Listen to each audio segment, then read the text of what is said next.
শুরু করো। أعوذ بالله من الشيطان الرجيم. بسم الله الرحمن الرحيم. ياسين والقرآن الحكيم إنك لمن المرسلين على صراط مستقيم تنزيل العزيز الرحيم لتنذر قوما ما أنذر آباؤهم فهم غافلون. صدق الله المولانا العظيم. ধন্যবাদ বন্ধু আব্দুল মতিন। আমরা আসলে একটু আগে জানিয়েছি যে আমাদের আজকের মিটিং এর উদ্দেশ্য কি ছিল। আমি আবারও আমাদের অবস্থানটা স্পষ্ট করতে চাই সবার সামনে, যেহেতু তারাশ স্টুডেন্ট অ্যাসোসিয়েশন একটি সামাজিক সংগঠন এবং এটা রাজনৈতিক সংগঠন না বা রাজনৈতিক উদ্দেশ্য এই সংগঠনটা প্রতিষ্ঠিত হয়। তো আমাদের অনেক সিনিয়র ব্যক্তিবর্গ আছেন, আমাদেরকে অনেক সময় অনেক কোশ্চেনের সম্মুখীন হয়েছে কেন আমরা সরাসরি সমর্থন দিলাম না এই আন্দোলনে।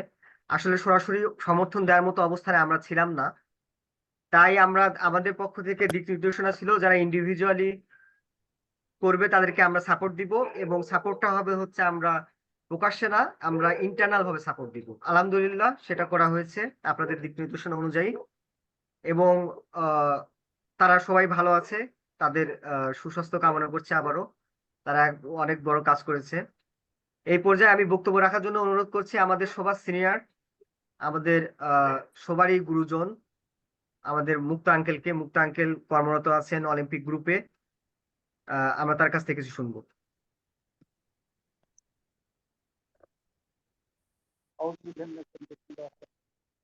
আসসালামু আলাইকুম।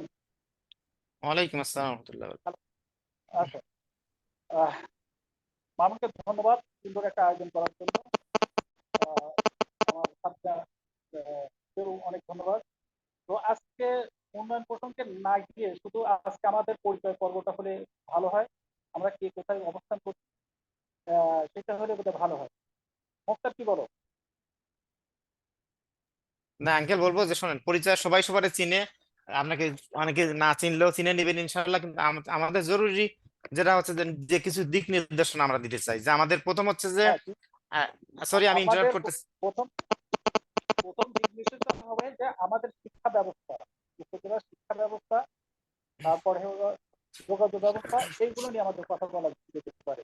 আমাদের বিশেষ করে আমাদের পৌরসভা, তারা পৌরসভা, এই পৌরসভার কিন্তু কাঠামোটা কেমন হবে, রাস্তাঘাট কেমন হবে, এদের বিল্ডিং স্ট্রাকচারটা কেমন হবে, এইগুলো নিয়ে আমরা কথা বলতে চাই। এবং আঙ্কেল যদি আমাদের তারা সব অনেক অনেক প্রকৌশলী আছে, মেধাবী প্রকৌশলী, তাদের মাধ্যমে একটা বসে আমাদের কিন্তু আর একটা আয়োজন করে আমরা সেখানে লেআউট দিয়ে আমরা সেইভাবে কাজ করব, এইটা করলে বোধহয় ভালো হয়। তো আঙ্কেল হ্যালো। আমি যেটা বলি যে আমাদের অন্য সময় এই সেই সময়টা এখন না, এখন দেশ সারা দেশ মানে মেসাকার অবস্থা। আমার যেমন আমি মনে হয় যে মাইন্ড করেন না, আপনার চেয়ে আমার কাছে খবর বেশি, কারণ আমার কাছে দুনিয়া উন্মুক্ত। তো আজকের আমার আচ্ছা, প্রথম কথা যে একটা একটা পিসফুল তারাশে আমি যেন মানে দল মত ধর্ম বর্ণ হ্যাঁ, নির্বিশেষে আমি সবাই সেই কিভাবে ভালো প্রসঙ্গে থাকতে আসছি। পারি এই ক্রিটিক্যাল এই হ্যাঁ, কথা বললে এই যে ইনফ্রাস্ট্রাকচার দেশ, এবং হ্যাঁ, রিবিল হ্যাঁ, নিয়ে পরে আলোচনা করবো ইনশাল্লাহ। তো আপনি আচ্ছা, এই বিষয়ে ঠিক আছে। নির্দেশন আজকে বর্তমান বর্তমান সিচুয়েশন নিয়ে কথা জি বলতে জি হবে তো। জি জি জি জি আজকের আচ্ছা, বর্তমান, সিচুয়েশন কিভাবে ভালো থাকা যায় হ্যাঁ, জাস্ট হ্যাঁ, নির্দেশনা দেন, আমরা পরে অন্যগুলো পরে এই আলোচনা করবো। এই আমাদের না, এক্সপেকটেশন, আমরা কে আমাদের গাইডলাইন পরে আলোচনা করবো আজকে ইনশাল্লাহ। আমি যেটা যেটা যেটা বলতে চাই, আমি সবার সঙ্গে যোগাযোগ করছি। এই সিচুয়েশন আমাদেরকে ধৈর্য ধরে থাকতে হবে। আমাদের আশেপাশে ভাই বোন যারা আছে তাদেরকে শান্তি শৃঙ্খলা বজায় রেখে তাদেরকে সান্ত্বনা দিতে হবে। আমরা বিভিন্নভাবে বিভিন্ন রাজনৈতিক সংগঠনের কেউ জড়িত আছে, কেউ জড়িত নেই, কিন্তু কোনো রকমের উত্তেজনাকর পরিস্থিতি যেন সৃষ্টি না হয়, যেন সৃষ্টি না করে, সেই দিকে আমাদের সজাগ দৃষ্টি রাখতে হবে। আমরা যারা বাইরে আছি বা এলাকায় যারা আছে, আমাদের আত্মীয় স্বজন যারা বন্ধু বান্ধব, তাদেরকে সেইভাবে গাইড করা যেন কোনো পরিস্থিতি সৃষ্টি না হয়। কেননা তৃতীয় টিউমার আমরা একসঙ্গে থাকবো, আমাদের ভাই বোন, আমরা তো সবাই হিন্দু মুসলমান বৌদ্ধ খ্রিস্টান, সবাই আমরা একসাথে যেন বাস করতে পারি, এইরকম একটা সুন্দর একটা পরিবেশ সৃষ্টি করতে পারি, সেই দিকে আমাদের লক্ষ্য রেখে আমাদের এগিয়ে যেতে হবে।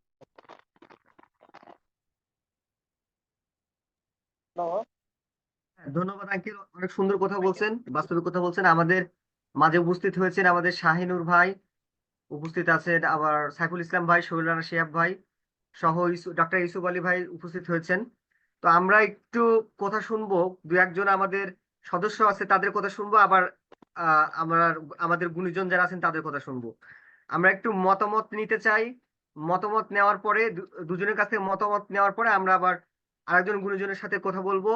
আঙ্কেল, আপনার কাছে অনুরোধ, আপনি আমাদের সাথেই থাকবেন ইনশাআল্লাহ। আমরা আবার আপনার সাথে একটু পরে যুক্ত হচ্ছি। মামুন, আমি একটু ইন্টারাপ্ট করি, একটা মিনিট আমাকে সময় দিবে please? G G G, please. জি, আমি তো হচ্ছে যে যারা যারা জয়েন করেছেন ধন্যবাদ। আমি অনেকে বলবো যে যারা জয়েন করেছেন অন্তত একজন দুজন করে সবাই একজন দুজন করে মিয়ে করেন, একটু কল করে এবং মেসেজ করে জয়েন করতে পারেন যার যে পরিচিত আছে। আমরা তো অত অল্প সময়ের মধ্যে কল করা। তো প্রথমে হচ্ছে যে আমরা মানে সবাইকে ইয়ে দেবো। আমার আমার পার্সোনাল ব্যাপার বলি, আমি কাজে আছি, আমি এখন লাঞ্চ ব্রেকে আছি, আমার আর 20 মিনিটস পর লাঞ্চ ব্রেক শেষ হয়ে যাবে। তো এর মাঝখানে তুমি আমাকে এই আর 20 মিনিটসের মধ্যে আমাকে 10-15 মিনিট সময় দিও, 10 মিনিট সময় ওকে, দিও। ঠিক আছে, আর হচ্ছে যে ঠিক ঠিক প্লিজ, আছে, আর হচ্ছে যে ঠিক আছে। বলি কেউ কথা বলে এখন প্রথমে একজন আগে আমার তারাশের সিচুয়েশন, যে তারাশে আছে আজকে, তারাশের সিচুয়েশন কি একটু ব্রিফ দিলে আমাদের জানালে ভালো হতো। হ্যাঁ, তারাশের কি আমরা সেটা সিচুয়েশন আজকে, সেটা যে জানবো। তারাশে কে আহ আছে? হ্যাঁ, স্থানীয়। জি, সেটা জানবো। শহীদ রানা শিহাব ভাই তো তারাশে আছেন, শহীদ রানা শিহাব ভাই তারাশে আছেন। হ্যাঁ, আমি এছাড়া তারাশে আমাদের, আছি, বাট বাসার বাইরে খুব একটা যাই নাই। ও আচ্ছা, আপনি কি তারাশের সিচুয়েশন সম্পর্কে বলতে পারবেন ভাই আমাদেরকে? তারাশের সিচুয়েশন আমি বাসা থেকে সোফার যতটুকু শুনতে পাই খুব একটা খারাপ অবস্থা না, আমি যতটুকু শুনতে পাইছি আর কি, মোটামুটি আলহামদুলিল্লাহ ভালোই আছে। ওকে, আলহামদুলিল্লাহ। আমাদের তারাশে অবস্থান করছে এই মুহূর্তে তবে সাইফুল ভাই ইসমাইল। ভালো বলতে পারবে, মেবি সাইফুল ভাই আছে, ভাইয়া হ্যাঁ, ভালো আমরা বলতে সাইফুল পারবে। ভাইয়ের কাছে যাব, আগে আপনাদের মতামতটা জেনে নেই। ইসমাইল হোসেন, আপনি তো তারাশে আছেন, আপনি বলতে পারবেন যে তারাশের সিচুয়েশনটা কি এখন? আমি তো জানি তার সিচুয়েশন এখন পর্যন্ত স্বাভাবিক আছে। গতকালকে একটু সমস্যা হয়েছিল, যে দুই পক্ষের মধ্যে মারামারি হয়েছিল, কিন্তু আজকে মোটামুটি জানি যতটুকু শান্তই আছিল আর কি। ওকে, ধন্যবাদ ইসমাইল। আমরা আরেকটু শুনবো, সিরাজগঞ্জের সিচুয়েশনটা শুনবো আমরা। আশিকুর রহমান, সে প্রত্যক্ষদর্শী, সে সিরাজগঞ্জে সে সবকিছু দেখেছে ঘুরে ঘুরে। আশিকুর রহমান, তুমি আছো? আসসালামু আলাইকুম।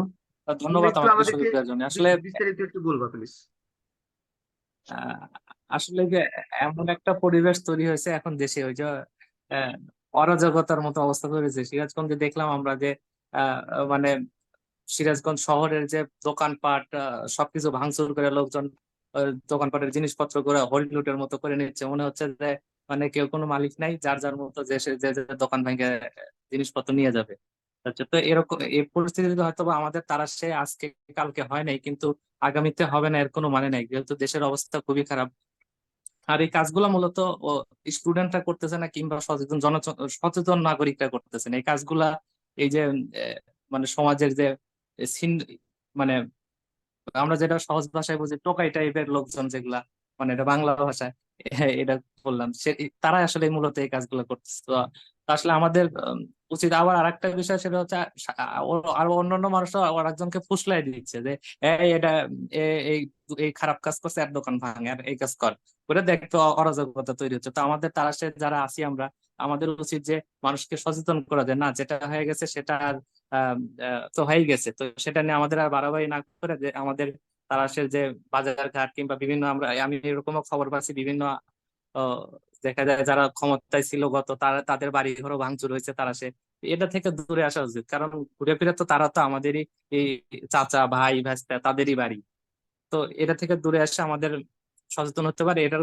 এটার বোঝানোর দায়িত্ব আমাদেরই, টিএস এর নিতে হবে, কারণ আমরা টিএস এ যারা আছি, টিএস এর প্ল্যাটফর্মে যারা আছি, তারা সবাই সচেতন সমাজ। আমরা সচেতনতা নিয়ে কাজ করি, তো এটা আমাদের একটা ভলেন্টারি কাজ, এটা আমাদের সচেতনতার অংশ যে আমরা আমার বাড়ির পাশের, আমার পরিবারের, আমার সমাজের সকলকে আমাকেই বুঝাইতে হবে যে না, এটা করা যাবে না, এটা আহ ঠিক না, তো এটা আমাকেই বুঝাইতে হবে। ধন্যবাদ। আর আমি বেশি কথা বলবো না। ধন্যবাদ আমাকে সুযোগ দেওয়ার জন্য। আহ আহ ধন্যবাদ আশিকুর রহমান। আমাদের সাথে মাসুম বিল্লাহ জয়েন করেছে, সে মাসুম বিল্লাহ তার স্টুডেন্ট অ্যাসোসিয়েশনের সেক্রেটারি। মাসুম বিল্লাহ, তুমি কি শুনতে পাচ্ছ?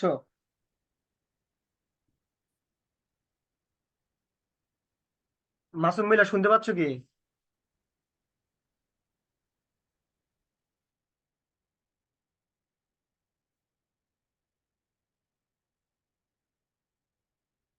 মামুন, না শুনতে পারলে অন্য কাউকে দাও, যে অন্য কাউকে ফ্লোর দাও।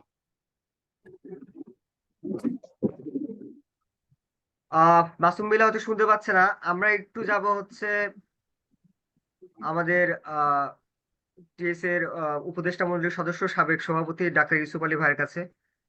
ডাক্তার ইউসুফ আলী ভাই আছেন? হ্যাঁ মামুন, আছি আমি। ভাই একটু কাইন্ডলি আমাদেরকে দিক নির্দেশনা দিবেন এবং আপনার অবজারভেশনটা জানাবেন। আসসালামু আলাইকুম সবাইকে। আসলে ছাত্র আন্দোলন যেটা হলো সেটার পক্ষে পুরোটাই মোটামুটি নৈতিকভাবে ছিলাম। আহ, কিন্তু আন্দোলনের পরবর্তীতে কিছু কনসিকুয়েন্স এগুলো আসলে খুব বেদনা দিচ্ছে, পীড়া দিচ্ছে আমার। কারণ হচ্ছে যে আমি ফেসবুকে যেটা দেখলাম এর বাইরে অনেক কিছু আছে। যেটা সিরাজগঞ্জে যেটা চিত্রটা আহ আশিকুর রহমান জিম যেটা বললো, শুধু ওইটুকু না, অনেক এর চেয়ে ভয়াবহ কিছু কাহিনী ঘটতেছে। এবং নেতৃত্বে আছে যে কোনো একটা রাজনৈতিক দল আছে বা দুষ্কৃতকারীরা আছে আর কি। পুরা টোকাই শ্রেণীর লোকজন না, একে সমর্থন দিচ্ছে একটা একটা একটা গ্রুপ আর কি। এটা ফায়দা হাসিল করতেছে। তো আমার তারাশের যে অবস্থা, মোটামুটি আমি চিন্তা করবো যে তারাশে ওরকম পর্যায়ে যাবে না, কিন্তু ওই যে যেটা সন্দেহ প্রকাশ করলো, যেতে কতক্ষণ, মানে এক জায়গায় কোনো কিছু হলে ঢেউটা লেগে যায় আর কি, ঠিক আছে। এই জন্য তারাশের বিষয়গুলো নিয়ে যদি প্রতিরোধ মূলক কোনো কিছু করা যায়, সচেতনতামূলক কোনো কিছু করা যায়, সবচেয়ে ভালো হবে। আমি আমার গ্রামে আমি কথা বলছি, যারা মানে বিভিন্ন দলের, ওদের সাথে আমি কথা বলছি যে সারা দেশে এরকম হচ্ছে, হয়তো উস্কানিমূলক ভাবে কোনো কিছু হয়ে যেতে পারে, এই জন্য সতর্ক অবস্থানে থাকার জন্য আমি বলছি। যারা বিভিন্ন দলের, বিএনপি হোক অন্য দলের হোক, সবাই মোটামুটি আমাকে আশ্বস্ত করছে যে না, এরকম আমাদের গ্রামে অন্তত হবে না, কারণ আমরা এরকম সিচুয়েশনে কখনো থাকিনি, এরকম হবে না, আশ্বাস দিয়েছে। আমার মনে হয় যার যার অবস্থান থেকে নিজের গ্রামের লোকজনকে নিয়ে একটু আমার মনে হয় বসা দরকার আসলে। এখন যে আইন শৃঙ্খলার চরম অবনতি, মানে আইন শৃঙ্খলা নাই বললেই চলে, এরকম অবস্থা হয়ে গেছে। এই অবস্থায় নিজের গ্রামের লোকজনকে, অন্তত যার যার গ্রামের লোক, এলাকার লোকজনকে যদি আমরা প্রোটেক্ট করতে পারি, এটাই হচ্ছে আমাদের সবচেয়ে বড় স্বাধীনতার একটা বিষয় হবে আর কি। ধন্যবাদ। আহ ধন্যবাদ ইউসুফ আলী ভাইকে। আমরা জানি যে আপনি অ্যাক্টিভ ছিলেন, সবসময় আমাদেরকে দিক নির্দেশনা দিয়েছেন এবং আবারও বলি, আপনি অনেক ভালো ভূমিকা পালন করেছেন আমাদের দিক নির্দেশনা দিয়ে। আসলে আমরা যদি সাইফুল ইসলাম ভাই কথা বলছেন, আসলে ভাই আমরা আপনাকে শুনতে পাচ্ছি না। সাইফুল ইসলাম ভাই, সম্ভবত আপনার কোথাও একটু প্রবলেম হয়ে আছে। কেউ একটু দেখলে ভালো হতো আর কি। সাইফুল ইসলাম ভাই, আমরা শুনতে পাচ্ছি না আপনাকে। তো সার্বিক দিক নির্দেশনা যে আমাদের প্রতি যেটা দিক নির্দেশনা ছিল আপনার, যে যেহেতু সামাজিক সংগঠন আমরা, আমাদের একটা শুধুমাত্র সামাজিক কর্মকাণ্ড নিয়ে আমাদের চলা উচিত, আপনার দিক নির্দেশনা ছিল। এরপরেও আমরা চেষ্টা করেছি আপনাদের কথা মতো যে ছাত্রদেরকে সাপোর্ট করা, ইনশাল্লাহ সেটা আমরা করতে পেরেছি। আমরা একটু কথা বলবো, আমাদের সাথে যুক্ত হয়েছেন আমাদের আরেক বড় ভাই মোক্তার হোসেন, তিনি তারাশেই থাকেন। মোক্তার হোসেন ভাই, আমরা একটু তারাশ থানা পাড়ার মানুষ তিনি, আমরা একটু আপনার কাছে তারাশের সার্বিক চিত্রটা জানতে চাচ্ছি। হ্যাঁ মামুন, আমাকে শোনা যাচ্ছে? হ্যাঁ, শোনা যাচ্ছে আপনাকে। মামুন, হ্যাঁ, অনেক আপনাকে ধন্যবাদ। শুনতে পাচ্ছি। অনাকাঙ্ক্ষিত ভাবে হঠাৎ হঠাৎ একটা ভালো আপনাকে শুনতে পাচ্ছি ইনভাইট মোক্তার ভাই, পেয়ে। আপনি বলেন, কথা বলেন। হ্যাঁ আমি শুনতে পাচ্ছি তোমাদেরকে, কিন্তু আমাকে শুনতে পাচ্ছো? জি, পাচ্ছি পাচ্ছি। প্রচন্ড বৃষ্টিতে ভিজে মোটরসাইকেল নিয়ে তারাশের বিভিন্ন পয়েন্ট গুলোতে আমি ঘোরাফেরা করছি একটু, এবং এত বেশি আনন্দিত হয়েছিলাম, যার কারণে বৃষ্টিতে ভিজে সাইফুল ভাই সহ আমি সাইফুল ভাইয়ের সাথে মহানাকা করেছি, কোলাকুলি করেছি এই তারাশ জিকেএস হসপিটালের পাশে, ডাকবাংলোর পাশে। দেখি যে সাইফুল ভাই অতি উৎসাহিত হয়ে বৃষ্টিতে ভিজে এত সুন্দরভাবে সে যে মজাগুলো নিচ্ছে, এতে আমি একাত্মতা ঘোষণা করছি, এক নাম্বার। দ্বিতীয় কথা হলো যে মুক্তার ভাই, সে আমেরিকা থেকে যে সে পোস্ট গুলো দিত, প্রত্যেকটা পোস্ট আমি লাইক কমেন্টস করতাম, এত ভালো ভালো পোস্ট গুলো দিত। তো মূল বিষয় হলো যেটা, সেটা হলো যে আমরা জানি যে তারাশ থানার মধ্যে তারাশ থানা পাড়াকে বলা হয় বিএমপির পাড়া, এটা অনেকেই জানে, তো বিএমপির পাড়া হিসেবে চেনে। তো মূলত তুমি আসলে আমার কাছে যে বিষয়টা জানতে চাচ্ছ, অ্যাকচুয়ালি আমরা চাই যে একটা একটা ভালো কিছু হোক দেশে, একটা ভালো সুষ্ঠু সুশাসন প্রতিষ্ঠিত হোক, দেশের মানুষ যেন একটা স্বস্তি পায় যে একটা ভালো নেতৃত্ব দেশে প্রতিষ্ঠিত হয়েছে। আমি একটা জুমার খতিব, আমি একটা জুমার ইমাম। তো আমি কখনো বাক স্বাধীনতা নিয়ে আমি কখনো চাকরিতে বক্তব্য দিতে পারতাম না। আমাকে চাকরি দেওয়ার পূর্বে বলা হইতো যে ওই সংগঠনের কথা বলা যাবে না, কোনো রাজনীতির কথা বলা যাবে না। আমি আজকে এত উচ্ছ্বাসিত হয়েছি, এত খুশি হয়েছি, এত আনন্দিত হয়েছি যে আমি আগামী শুক্রবার থেকে একদম বাক স্বাধীনতার সাথে কোরআন এবং হাদিসের আলোকে একটা সুশাসন প্রতিষ্ঠিত হওয়ার জন্য যে ধরনের বক্তব্যগুলো হওয়া দরকার, জাতিকে উৎসাহিত করা দরকার, জাতির জানান বোঝা দরকার, সচেতন হওয়া দরকার ইসলামের আলোকে, সেই বিষয়গুলো আমি ইনশাল্লাহ নিয়ত করছি যে আগামী জুম্মা থেকে আমি স্টার্ট করে দেবো। কোনো ভয় ভীতি আমার ভিতরে কাজ করেনি, কোনো কিছুর ভয় ভীতি আমার ভিতরে কাজ করে নাই। তো এই জন্য মুক্তার সর্বোপরি ভাই, কথা হলো, আমরা যেহেতু আমরা আমি একটু পরে আমরা একটু আপনাকে ইন্টারাপ্ট করি। আমরা আসলে তারাশের সার্বিক পরিস্থিতি সম্পর্কে জানতে চাচ্ছিলাম, আর্থ সামাজিক যে পরিস্থিতি এটা। তো মুক্তার ভাই, আমাদের হাতে একটু সময় কম, আমরা একটু যাব আরেকজনের কাছে, আমাদের উপদেষ্টা ডক্টর মুক্তার হোসেনের কাছে একটু যাব। ওনার একটু সময় আসলে স্বল্প আছে ওনার। তো ওনার কাছ থেকে আমরা ওনার সার্বিক পর্যবেক্ষণ এবং দিক নির্দেশনা আমরা একটু শুনবো, শুনে তারপর আমরা আবার আপনাদের কাছে ব্যাক করবো। ডক্টর মুক্তার হোসেন স্যার আছেন আপনি? জি জি মামুন, জি সালাম আলাইকুম, প্লিজ। শুনতে পাচ্ছ? জি, শুনতে পাচ্ছি। জি, আলহামদুলিল্লাহ, বিসমিল্লাহির রহমানির রহিম, আলহামদুলিল্লাহ রাব্বিল আলামিন, আসসালামু আলাইকুম ওয়া রাহমাতুল্লাহ। আলহামদুলিল্লাহ, শুকরিয়া মহান রাব্বুল আলামিনের, যারা যিনি আমাদের সুযোগ দিয়েছেন আসলে এই জুম মিটিং এর মাধ্যমে হলে একত্রিত হওয়ার জন্য, অনেক কিছু সিনিয়র মেম্বারদের সাথে এবং জুনিয়রদের সাথে। এ পর্যন্ত 23 জন আছে। তো আমি একটু মেবি 10 মিনিটস আমার কথা বলবো। আমি আসলে বাংলাদেশে তো এখন রাত, কিন্তু আমার এখানে আমেরিকা দুপুর এখন। ঠিক আমি আছে মনে হয় এখন নাকি? জি, আমাকে শুনতে পাচ্ছেন? আমার এখন লাঞ্চ ব্রেক, ওকে, হ্যাঁ, 12টা লাইন বাজে। কেটে দাও, কেটে দাও। তো আমার হচ্ছে 1টা পর্যন্ত লাঞ্চ ব্রেক। আমি লাঞ্চ ব্রেকের সময় কথা বলবো একটু কিছুক্ষণ, 20 মিনিট 15-20 মিনিট সময় দিলে হয়। আমি আসলে জুম মিটিং গুলো যেটা সেট আপ করেছি, এটা যে মুক্তার একাডেমি আমার পার্সোনাল, এটা পেইড জুম মিটিং। তো এখানে রেকর্ড হবে এবং এখানে কি বলে আনলিমিটেড সময় আমরা মিটিং করতে পারবো। তো আজকে আমরা 3 ঘন্টার জন্য সেট আপ করেছি এবং মিটিংটা প্রতিদিনই রাত 10টায়। আমরা নেক্সট অ্যাটলিস্ট উইক আমরা যে প্রতিদিন রাত 10টায় বসি। তো আমি যেটা বলবো আপনাকে, আমার পার্সোনাল, যে আমরা প্রতিদিন একটা টপিক নিয়ে আলোচনা করি, খুব বেশি টপিক না। আমাদের আশা আকাঙ্ক্ষা অনেক আছে, আশা আকাঙ্ক্ষা চাওয়া পাওয়া, মানে না পাওয়ার বেদনা অনেক আছে। অনেকেই নির্যাতিত আছেন, অনেকেই ডিপ্রাইভ হয়েছেন, আমরা যা চেয়েছিলাম তা পাই নাই। এই জন্য কিন্তু সেই ব্যাপার নিয়ে আলোচনা করব। এবং বিশেষ করে আমি চাই যে আমরা যেখানে যে লেভেলে আছে সেই লেভেল থেকে পরামর্শ দিয়ে, বিশেষ করে তার স্টুডেন্ট অ্যাসোসিয়েশনকে, এদের ইয়াং স্টুডেন্টদের, ইয়াংস্টার যারা আছেন, যারা দেশ গড়ার কারিগর, যারা আসলে দেশ গড়ার মানে মেইন রিসোর্স, এদেরকে আমরা গাইডলাইন করতে চাই। তো শুরুতে আমি আল্লাহ রাব্বুল আলামিন তার কাছে শুকরিয়া করছি যে আমাদের সে এখন পর্যন্ত অবস্থা ভালো আছে। কিন্তু আমি তো এখন থেকে দেখতেছি, এখান থেকে লাইভে দেখতেছি, ফেসবুকের কোন জায়গায় দেখছি যে মানে দেশটার মাঝে মেসাকার অবস্থা এরকম হবে। আসলে আমার কাছে মনে হচ্ছে যে আজকে মাত্র দেশটা স্বাধীন হলো বাংলাদেশ। আপনারা যে এখন থেকে ওই 71-71 যেটা স্বাধীন ছিল, ওইটা পূর্ণাঙ্গ স্বাধীনতা ছিল না। আজকে যেটা হলো এটাই হচ্ছে যে পূর্ণাঙ্গ স্বাধীনতা। মানুষ যেরকম চেয়েছিল সেটাই আমার মনে হয়। আমি জানি না 71-এ, তো আমি দেখি না, এখানে হয়তো আনোয়ার আঙ্কেল বলতে পারবেন ওই সময় যে মানুষের কেমন অনুভূতি ছিল। কিন্তু আমার কাছে মনে হচ্ছে যে আজকের অনুভূতিটাই বেশি এখন, বিশেষ করে এই ইয়াং স্টার যারা আছে, যারা গত 15 বছরে 20 বছরে ভোটার হয়েছে, কেউ ভোট দিতে পারে। তো আমি প্রথমেই একটু রিকোয়েস্ট করবো সবাইকে যে আপনারা এই নিজ এলাকার আপডেট দেন, তারপরে সাথে সাথে চেষ্টা করেন যে দল মত, ধর্ম, বর্ণ, গোত্র, পেশা নির্বিশেষে আমরা যে যার অবস্থানে আছি সবাই সবাইকে সম্মান করব, সবাই সবার জানমালের হেফাজতের জন্য সচেষ্ট হব এবং বিনয় হব আমরা সবাইকে। আল্লাহ সুবহানাহু ওয়া তাআলা এবং কখনোই সীমা লঙ্ঘন করব না। আল্লাহ সুবহানাহু ওয়া তাআলা বলছেন, আল্লাহ কোরআনে বলছেন অনেকবার যে নিশ্চয় আল্লাহ তাআলা সীমা লঙ্ঘনকারীদের পছন্দ করেন না। এবং আমরা অন্যরা যে ভুল করেছে, অন্যরা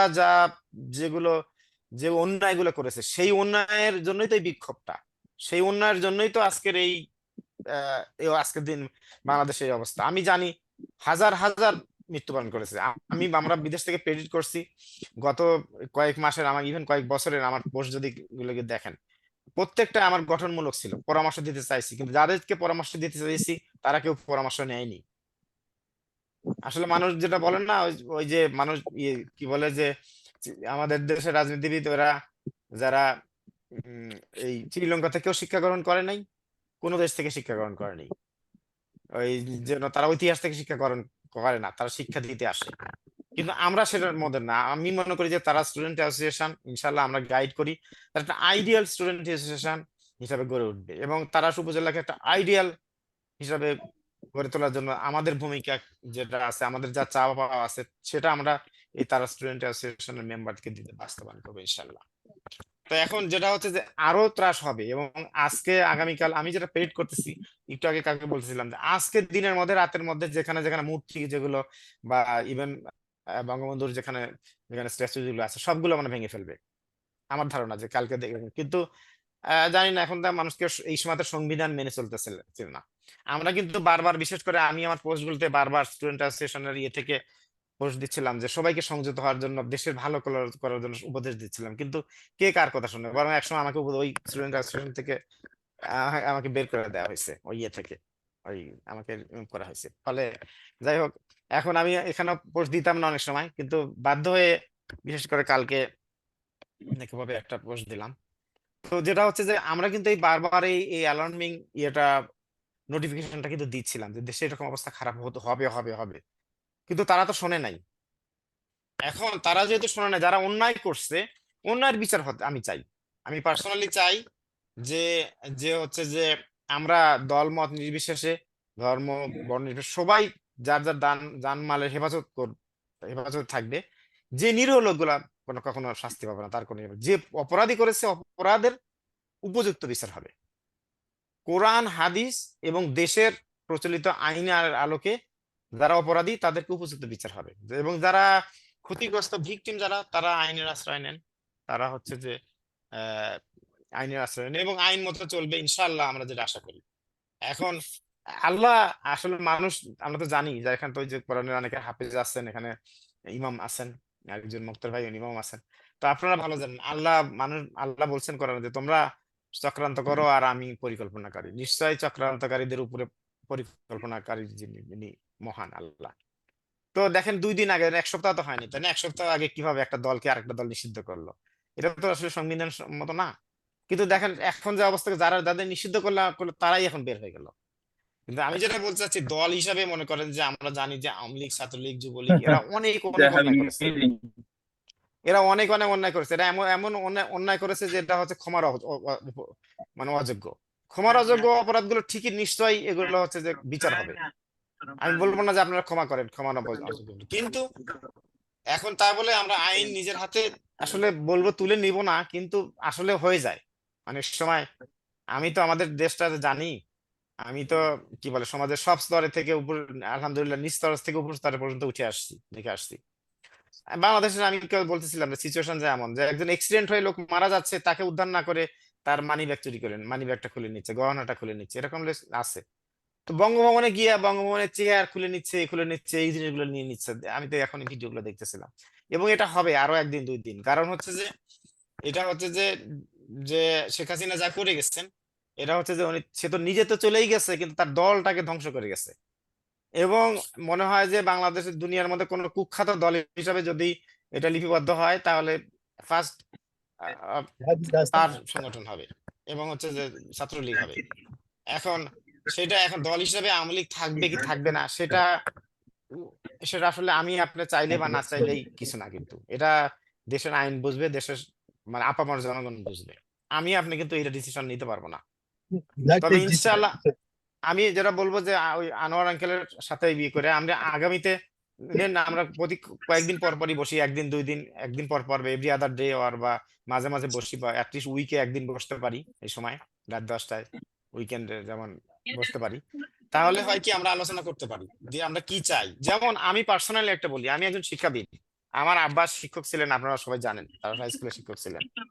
এখন আমি আলহামদুলিল্লাহ ঢাকা ইউনিভার্সিটি শিক্ষকতা করে আসছি 7 বছর, বাংলাদেশে অন্য ইউনিভার্সিটি মিলে 10 বছর শিক্ষকতা করে আসছি, আমেরিকায় শিক্ষকতা ছিলাম প্রায় 10 বছর। এখন আমি আমেরিকার গভর্নর জব করি। দুইটা জিনিস আমার কাছে অবাক লাগে, আমি তো তথ্য প্রযুক্তি বিশেষজ্ঞ, আইটি স্পেশালিস্টে জব করি। তো আর আমাদের দেশের আইটি তথ্য প্রযুক্তি যে প্রতিমন্ত্রী, আমি তো তারে পাতিমন্ত্রী বলি। কি যোগ্যতা, কি অভিজ্ঞতা, কি পড়াশোনা, কি গবেষণা বলে সে একটা দেশের, আমাদের দেশের মতো একটা দেশের সে তথ্য প্রযুক্তি মন্ত্রী হয়েছে? জানি না কোন যোগ্যতা ইয়ে করে। কি দেশে কি একজন তো কম্পিউটার সায়েন্টিস্ট ছিল না, যাকে শেখ হাসিনা ট্রাস্ট করতে পারতো, যাকে তথ্য প্রযুক্তি মন্ত্রী বানাতে পারতো? ছিল, নিশ্চয়ই ছিল। অনেক কম্পিউটার সায়েন্টিস্ট বাংলাদেশে অনেক আছে যারা আওয়ামী লীগ করে, তারা রাখলে তারা অন্তত এরকম দুর্নীতি করতো না। দেশে কি দুর্নীতি ভালো লোক ছিল না যাদেরকে মন্ত্রিসভার সদস্য করতে পারতো? নিশ্চয়ই পারতো, নিশ্চয়ই ভালো লোক ছিল, কিন্তু করে নাই। স্যার পিয়ন হচ্ছে যে 400 কোটি টাকার মালিক। একটা পিয়ন যদি 400 কোটি টাকার মালিক হয়, সাধারণ প্রশ্ন আসতে পারে সে মাসে তার কত কোটি টাকা বেতন দিত? একজন মানুষ 400 কোটি টাকা সেভ করতে গেলে তার তার হচ্ছে 800 কোটি টাকা ইনকাম করতে হবে। আর পিয়ন যদি 400 কোটি টাকা জমা করে, চুরি করে বা মারে বা টিপস পায়, তাহলে তার কর্মকর্তারা মানে মন্ত্রী এমপিও তারা কত পেয়েছে আর সে নিজে কত পেয়েছে? এখন জানি না ওই যে মানুষের যে একটা জীবনের Oh, now there's no government? কত টাকা No, লাগে it's army. I'm taking এখন, কত টাকা মানুষের জীবনে কত টাকা লাগে? আপনারা দেখবেন কেউ কি দুইটা বিছানায় ঘুমাতে পারেন একসাথে? কেউ কি স্যার আমি দুইটা একটু চেয়ারে ইন্টারাপ্ট করি, বসবেন? স্যার আমি একটু ইন্টারাপ্ট করি। আমাদের জি। মাঝে একটু যুক্ত হয়েছে হচ্ছে Salim Jahangir, No, founder election is এবং going to be বিশিষ্ট সমাজসেবী caretaker. রাজনীতিবিদ, জিকেএস এর ফাউন্ডার তিনি, It's going to be আমাদের caretaker সাথে যুক্ত government. হয়েছে। Caretaker means জাহাঙ্গীর ভাই, like some সরকার জাহাঙ্গীর ভাই, প্লিজ আপনি একটু মিউট করেন। সরকার জাহাঙ্গীর ভাই like আমাদের মাঝে যুক্ত হয়েছে নুরুল ইসলাম উজ্জ্বল ভাই, তিনি আরাফা গ্রুপের চেয়ারম্যান। কাদের স্যার যুক্ত হয়েছিলেন, রিসার্চার কাদের স্যার যুক্ত আছেন, শাহিনুর ভাই যুক্ত আছেন, সাইফুল ইসলাম ভাই। আমি একটু আপনাকে ইন্টারাপ্ট করে বলতে চাই, আমাদের আমরা জানি কি হয়েছে, পাস্ট ইভেন্ট কি হয়েছে, ফলিং এর কারণগুলো আমরা জানি, সবকিছু আমরা অবগত আছি। আমরা একটু জানতে চাচ্ছি এই মুহূর্তে আসলে আমাদের করণীয়টা কি, এই মুহূর্তে আমাদের তারাশকে এগিয়ে নিয়ে যেতে বা তারাশের পরিবেশটা সুন্দর রাখতে আমাদের করণীয়গুলো সম্পর্কে যদি একটু ওকে বিশ্লেষণ দিতেন। Okay, that's good, welcome. Selim Jahangir ভাই, শাহিন নিউ ইয়র্ক থেকে, ওয়েলকাম এভরিবডি। ওকে, আমি সময় নেব না, 2-3 মিনিট সেট করবো। তো আমি যেটা হচ্ছে, আমরা চাই যে রিফর্ম, একটা নিউ বাংলাদেশ, আমাদের স্বপ্নের বাংলাদেশ চাই না। তার মধ্যে আমি শিক্ষাবিদ হিসাবে আমি যেটা চাই যে শিক্ষা ব্যবস্থা রিফর্ম। আমি আমার আমেরিকা থেকে আমার ইয়াতে কারিকুলাম টিচিং লার্নিং এর হচ্ছে যে আমার ডিগ্রি, পিএইচডি ডিগ্রি, আলহামদুলিল্লাহ আমার যোগ্যতা আছে হচ্ছে যে কারিকুলাম ডেভেলপ করার জন্য। কিন্তু আমি বাংলাদেশে যেই সময় আমি পিএইচডি করলাম সেই সময় যেতে পারি নাই। দুঃখ হয় কেন যেতে পারিনি, কারণটা বলি 1 মিনিটে। যে হচ্ছে যে সেই সময় আমার কাছে মনে হচ্ছে ডক্টর মোহাম্মদ ইউনূসের মতো লোক, নোবেল laureate, সে কিছু করতে পারতেছে না। যখন দেখলাম যে দেলোয়ার হোসেন সাঈদীর মতো বিশ্ববরেণ্য মুফাসসির আল্লামা, তাকে হেনস্থা করা হচ্ছে, তাকে ফাঁসি দেওয়া হচ্ছে, সেই সময় তখন আমার আর মন চায়নি বাংলাদেশে যেতে। আমি তখন মনে হয়েছে না, আমি গিয়ে কিছু আমার মতো লোক গিয়া অথচ দেখা যাচ্ছে যে এই যে কি বলে জাফর ইকবালের মতো মানুষ ডাক্তার বাংলাদেশের কারিকুলাম ধ্বংস করছে। এদের কারিকুলামের কি ডিগ্রি আছে? জাফর ইকবালের না কারিকুলামের ডিগ্রি আছে, না কম্পিউটার সায়েন্সের কোনো ডিগ্রি আছে, অথচ এরা বাংলাদেশের শিক্ষা ব্যবস্থা ধ্বংস করছে। আমার কাছে অবাক লাগে, আমার আব্বা যে যখন যতদিন যে স্কুলের টিচার ছিলেন, বিশেষ করে যখন অ্যাসিস্ট্যান্ট হেডমাস্টার, সারাক্ষণ দেখতাম 24/7 ওরা স্কুলের নিয়ে চিন্তা ছিল মাথায়, স্কুল আর নামাজ আর মসজিদ নিয়ে চিন্তা ছিল, অন্য কিছু চিন্তা করার সময় তা ছিল। অথচ আমি তারাশে গিয়ে দেখি যে একটা স্কুলের হেডমাস্টার, প্রিন্সিপাল, এটা একদম নামের পরিচয় আগে দেয় হচ্ছে যে আমি অমুক দলের সভাপতি, অমুক দলের সেক্রেটারি, অমুক দলের এই ব্লা ব্লা ব্লা ব্লা ব্লা ব্লা। তো তোমার পজিশনটা কোনটা তোমার কাছে সম্মানীয়? স্কুলের হেডমাস্টার, কলেজের প্রিন্সিপাল, সেটা তোমার কাছে গুরুত্বপূর্ণ না হচ্ছে যে তোমার কাছে হচ্ছে যে তুমি যে একটা স্কুলে, তুমি একটা দলের কি একটা নেতা, সেটা হচ্ছে যে তোমার কাছে গুরুত্বপূর্ণ? তুমি তোমার ফেসবুকে প্রোফাইলে দাও যে অমুক দলের নেতা, তুমি যে একটা কলেজের প্রিন্সিপাল, তুমি যে একটা কলেজের স্কুলের হেডমাস্টার, তোমার কি সেটা কি সেইটা পরিচয় বড় না তোমার জন্য? এখন আমি আজকে এই জেনারেশনের কাছে আমার টেক হোম মেসেজ, আমি একটাই রিকোয়েস্ট করতে চাই যে আপনারা যারা স্টুডেন্ট আছে বিশেষ করে, তাদের কালকে যখন স্কুল খুলবে, স্কুলে যাবেন, প্রত্যেকটা আপনার স্কুলের হেডমাস্টার যে প্রিন্সিপাল, তাকে বলবেন যে ডু ওয়ান থিং। যদি কোনটা আপনি লাইক করেন, যদি আপনি শিক্ষকতা পেশাকে সম্মান করেন, এটাকে শিক্ষক হতে চান, তাহলে অন্য পদ থেকে পদত্যাগ করেন, অন্য যে দলের হন না কেন দল থেকে পদত্যাগ করেন। আর যদি আপনি দল করতে চান, তাহলে শিক্ষকতা পদ থেকে চলে যান। কিন্তু হ্যাঁ, যদি আপনি ব্যালেন্স করে করতে পারেন, যদি আপনি ইনসাফ করে যদি দুটো কাজ করতে পারেন, মাল্টিপল জব করতে পারেন, তাহলেই করেন, আদারওয়াইজ না। আমি যখন দেখেছি তারাশে গিয়ে দেখেছি যে প্রিন্সিপালরা একটা স্কুলের মাস্টার সারাক্ষণ গিয়ে বসে আছে, এগুলো আমার কাছে ভালো লাগে নাই। তো আমি আমি শিক্ষাবিদ হিসাবে চাইবো আমার আমার প্রথম থাকবে যে কিভাবে এডুকেশন সিস্টেম রিফর্ম করা যায়। আমি হয়তো এই যে মামুন ইনশাল্লাহ আগামীতে শীঘ্রই চলে আসতেছে আমেরিকায়, ও পিএইচডি করতে আসতেছে। রামন আলহামদুলিল্লাহ, তো ইনশাল্লাহ ও আসবে। ও আসলে আমি চাই যে মামুন পিএইচডি করলে, ও the কারিগরে country. পিএইচডি করতেছে, Brother, কারিগরের the ডিগ্রিটা হলে country. বাংলাদেশের জন্য আমরা কম্বাইন্ডলি অনেক কিছু করতে পারবো ইনশাল্লাহ। So তো এই বিষয়ে আমি the ইনশাল্লাহ the ফিউচারে আপনাদের কিছু the foreign দিতে চাই, the পরামর্শ foreign দিতে চাই, minister going to কিভাবে Iran. এডুকেশন সিস্টেমটাকে করা যায়, রিফর্ম করা যায়। Iran to not যারা যারা একটু আনমিউটেড ইন্টারফেয়ার আছেন সবাই মিউটে যান, নাহলে আমি সবাইকে মিউট করে দিব। কথা বলে কাজটা আপনি একটু মিট করে দেন, the আপনার সবাইকে মিট করে দেন। they want to talk to Iran leaders. Okay, okay, not Nurul to ইসলাম উজ্জ্বল ভাই, Yes. okay, and please then mute. আমি শেষ হয়ে গেছে, আমি সবাইকে মিউট করে দিচ্ছি, যার যার কথা বলার You guys don't see what Israel doing.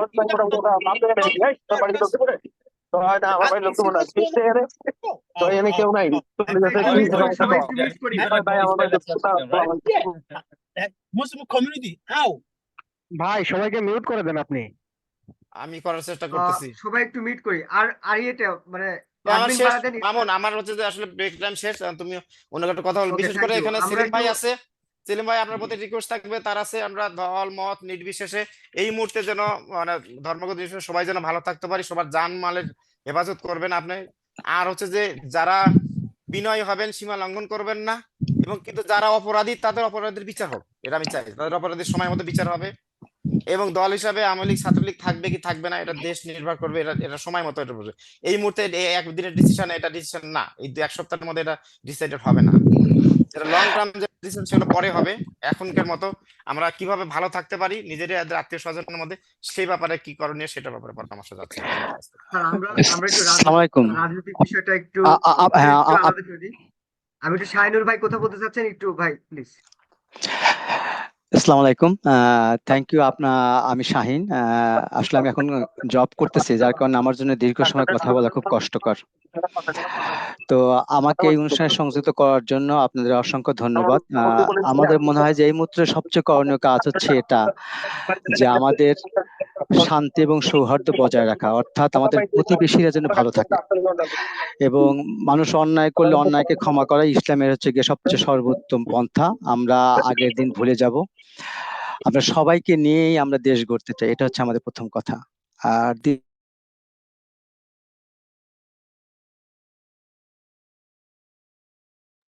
Shahin ভাই আপনি মিউট হয়ে গেছেন, শাহিন ভাই মিউট হয়ে গেছেন, আপনি আনমিউট করেন প্লিজ। এখন হয়েছে? শোনা যাচ্ছে? এখন হয়েছে, শোনা যাচ্ছে। আগের কথাগুলি শুনতে পাচ্ছেন আপনারা? পেয়েছেন? আবার একটু শুরু করলে ভালো হয় ভাই। আচ্ছা, আসসালামু আলাইকুম। আমি এই মুহূর্তে অফিসে আছি, আসলে আমার জন্য দীর্ঘ সময় কথা বলা খুব কষ্টকর। তো আমি প্রথম যে কথা বলতে চাই, যে আপনারা আমাকে এই দূর থেকে আমাকে সংযুক্ত করার জন্য আপনাদেরকে অসংখ্য ধন্যবাদ। আমাদের প্রথম এবং কাজ হবে হচ্ছে গিয়ে এই যেন কোনো বিশৃঙ্খলা সৃষ্টি না হয়। যে সরকার চলে গেছে তারা তো চলে গেছে, কিন্তু যে সম্পদ, এটা আমাদের দেশের সম্পদ। প্রথমত আমাদের দেশের সম্পদ ক্ষতি না করে এটা রক্ষা করা হচ্ছে আমাদের সর্বোত্তম দায়িত্ব। আর ইসলামের প্রথম কর্তব্য হচ্ছে কি এটা, যে অন্যকে ক্ষমা করে দেওয়া। আমরা ক্ষমা করে দেবো, বা যারা অন্যায় করছে, অপরাধ করছে, তাদেরকে আমরা ইনসাফের বিচার করবো এবং বিচারের আওতায় আনবো। আর শিক্ষা ব্যবস্থা বা অন্যান্য ব্যবস্থা কেমন হবে সেটা আমরা পরবর্তীতে অনুষ্ঠানে আলোচনা করব। তো আমি আমার এলাকায় খবর নিছি, আমাদের মান্নাননগর আশেপাশে কোনো সমস্যা হয়নি, তবে মসলুটির ওই আওয়ামী লীগের অফিস পুরায় দেওয়া হয়েছে, এইটা আমি যতদূর জানি। আমি অফিসে আসার আগে খবর নিছি আর কি। আপনাদের কথা হয়তো শুনবো, আমি আপনাদের বেশিক্ষণ সংশ্লিষ্ট থাকতে পারবো না আপনার সাথে, যেহেতু আমি এখন এই মুহূর্তে অফিসে আছি। আর এটা সরকারি অফিস, এটা বাংলাদেশের মতো না আর কি, যে আপনি ইচ্ছা করলে যা খুশি তাই করতে পারবেন। তো আমাকে এবং সরকারি কম্পিউটার বা অন্য কিছু ব্যবহার করা যায় না, যদি আমি এখন ব্যবহার করছি এটা, এবং এটা আমার লাঞ্চ টাইম। তো আপনারা ভালো থাকবেন, সুস্থ থাকবেন, এবং আমি আপনাদের সবার কাছে রিকোয়েস্ট, আপনারা চেষ্টা করবেন আপনাদের যার যার তরফ থেকে, এবং আমি চাই আপনারা সবাই ফেসবুকে স্ট্যাটাস দেন, আমাদের যেন সম্পদের এবং মানুষের ক্ষতি না হয়, এবং আমরা আইন যেন নিজের হাতে তুলে না দিই। এবং আমি অনেক কয়েকটা ইনফরমেশন পাইছি যে আজকে অনেকেই চাইবে তাদের অনেক কিছু পুড়িয়ে দিয়ে ধ্বংস করে এই দুর্নামটা ছাত্রদের এবং জনতাদের এবং যারা এই আন্দোলনের নেতৃত্ব স্থানীয় ছিল তাদেরকে দেওয়ার জন্য। তো আমাদের জন্য এই বিষয়ে সচেতন থাকি, এটা হচ্ছে আপনাদের কাছে প্রথম মেসেজ। আর পরবর্তী করণীয় আমরা পরবর্তী মিটিং এ সবাই মিলে ঠিক করবো। আজকে সেই করণীয় দিন না, সেটা ঠিক করার দিন না। আমরা চাবো সবাই যেন আমরা কি বলতে চাচ্ছে এই মেসেজটা যেন ক্লিয়ার হয়, আমরা রাজনৈতিক আলোচনা বা অন্য আলোচনা আজকে না করি, অন্য একদিন অন্য সময় দীর্ঘ সময় নিয়ে কথা বলা যাবে। কিন্তু আজকে আমাদের ইমিডিয়েট করণীয় হচ্ছে এই যে সবাইকে শান্ত রাখা, এটা হচ্ছে আমার প্রথম দায়িত্ব। এরপরে আমরা সবকিছু ঠিক করব। শিক্ষা, যোগাযোগ ব্যবস্থা, পলিটিক্যাল, আমাদের স্টুডেন্ট ইউনিয়নের কি হবে, কেমন হবে, এগুলি পরে ঠিক করা যাবে। তো আপনাদের সবাইকে সবার সুস্বাস্থ্য কামনা করছি, এবং আমাকে সংযুক্ত করার জন্য আপনাদেরকে হৃদয়ের অন্তঃস্থল থেকে আপনাদেরকে ধন্যবাদ জানাচ্ছি। আপনারা সবাই সুস্থ থাকবেন, ভালো থাকবেন, এবং আপনার প্রতিবেশী এবং যাদের সাথে আমরা প্রতিবেশী চেঞ্জ করতে পারবো না, আপনার প্রতিবেশীকে সুন্দর রাখার চেষ্টা করবেন। আল্লাহ হাফেজ। ধন্যবাদ জানাচ্ছি শামীম ভাইকে। আমরা একটু আমাদের গুণীজন আছে, গুণীজনদের গুণীজন বলা চলে, ডক্টর সেলিম জাহাঙ্গীর এখানে আছেন। আমরা তার কথা একটু পরে শুনবো, যদি আপনি আপত্তি না করেন। খন্দকার সেলিম জাহাঙ্গীর, যদি আপনি আপত্তি না করেন, আমরা আপনার কথা একটু পরে শুনতে চাই, সবার শেষে শুনতে চাই। আমরা আহ, চা- আমরা চাচ্ছি যে আপনি আমাদের কথাগুলো শুনেন। আমরা আপনাকে শুনতে পাচ্ছি না, মিউট করা আছে। আমরা চাচ্ছি যে আমাদের কথা আপনি শুনেন, শুনে আপনি পরে আমাদেরকে আপনার পরিকল্পনাগুলো জানাবেন। আমি শর্টে মামুন, আমাকে এখনই দিয়ে দাও। আচ্ছা, ঠিক হ্যালো, আছে, আমি একটু একটা তাহলে তো আপনি রিডিং চলে যাবেন করছি। ভাই, তাহলে তো আপনি চলে যাবেন, আপনি এরপর আপনার কথা বলে চলে যাবেন, তারপর তাহলে তো ওই যে মামুন যেটা বললো যে আমাদের মেসেজ গুলো আপনাকে কিভাবে যাবেন পৌঁছাতে পারবো আমরা। আমরা আমার কথা চাচ্ছি শোনা আমাদের যায় মেসেজগুলো মুক্তার? আপনি আগে বলুন। জি, আমার কথা শোনা যায়? জি, জি, আপনাকে শোনা শোনা যায়। যাচ্ছে। আপনি কি আমার কথা শুনতে পাইছেন সেলিম ভাই? হ্যাঁ, মুক্তারের সব কথা আমি শুনছি। মুক্তার, তোমার সব কথা আমি শুনতে পাইছি। জি, তাহলে সাইফের আমি কথা আপনাকে যেটা শুনতে বলতেছি পেয়েছি। শোনেন, মামুন যেটা বলছে বা আমারও যেটা এক্সপেকটেশন, আমরা চাই যে আপনি আমাদের কথা শোনেন, এবং আমরা আপনার কথা বলে তাহলে বলেন কথা, কিন্তু চলে যাবেন না কিন্তু প্লিজ। আজকে আমার না এত ফোন আসতেছে, আমি আমি ব্লক জানি, করে রাখছি তো মুক্তার। জানি অন্তত কিছুক্ষণ থাকেন। আর হচ্ছে যে মামুন, কেউ যদি জরুরি সিনিয়রদের মধ্যে কেউ কারো যদি জরুরত থাকে চলে যেতে চায় আগে, তাহলে তাকে আমরা প্রায়োরিটি দিও। আমরা হ্যাঁ, জি, আমরা আমরা একটু আরো দুজন সিনিয়রের কথা জি, শুনবো, সাইফুল ইসলাম ভাই এবং আব্দুল কাদের যে ভাই। সেলিম তার ভাই আগে কন্টিনিউ করেন, গো সেলিম ভাই কন্টিনিউ করেন প্লিজ। হ্যাঁ, আমাকে আগে দাও। জি প্লিজ, আমি আমি আপনাকে কথা বলার জন্য অনুরোধ করছি, প্লিজ। কয় মিনিট? আপনি কথা বলেন, সমস্যা নেই, আমরা আপনার কথাই শুনতে নেন, চাই। আমরা রাত আমরা 3টা পর্যন্ত, আমরা রাত 2টা 3টা পর্যন্ত আছি, সময় নেন, সমস্যা নাই, মানে আমরা ঈদের আপনার দিন কথাগুলো আমাদের আচ্ছা, জন্য। শুনতে চাই। তাহলে আমার কথা শোনো। হ্যাঁ, আহ, প্রথমে আমি ধন্যবাদ জানাবো এই ধরনের একটা আয়োজন করার জন্য। যারা আমাদের আমেরিকা প্রবাসী রয়েছেন, তারা, তাদের সাথে এবং তারা সে আমরা যারা অবস্থান করতেছি, রাজনীতি, শিক্ষা এবং সমাজকর্মের সাথে সবাইকে সম্পৃক্ত করা। তো আমাকে স্পেসিফিক যদি কোশ্চেন করা হয়, তাহলে ভালো হয় যে আমি কি বিষয়ে কথা বলি।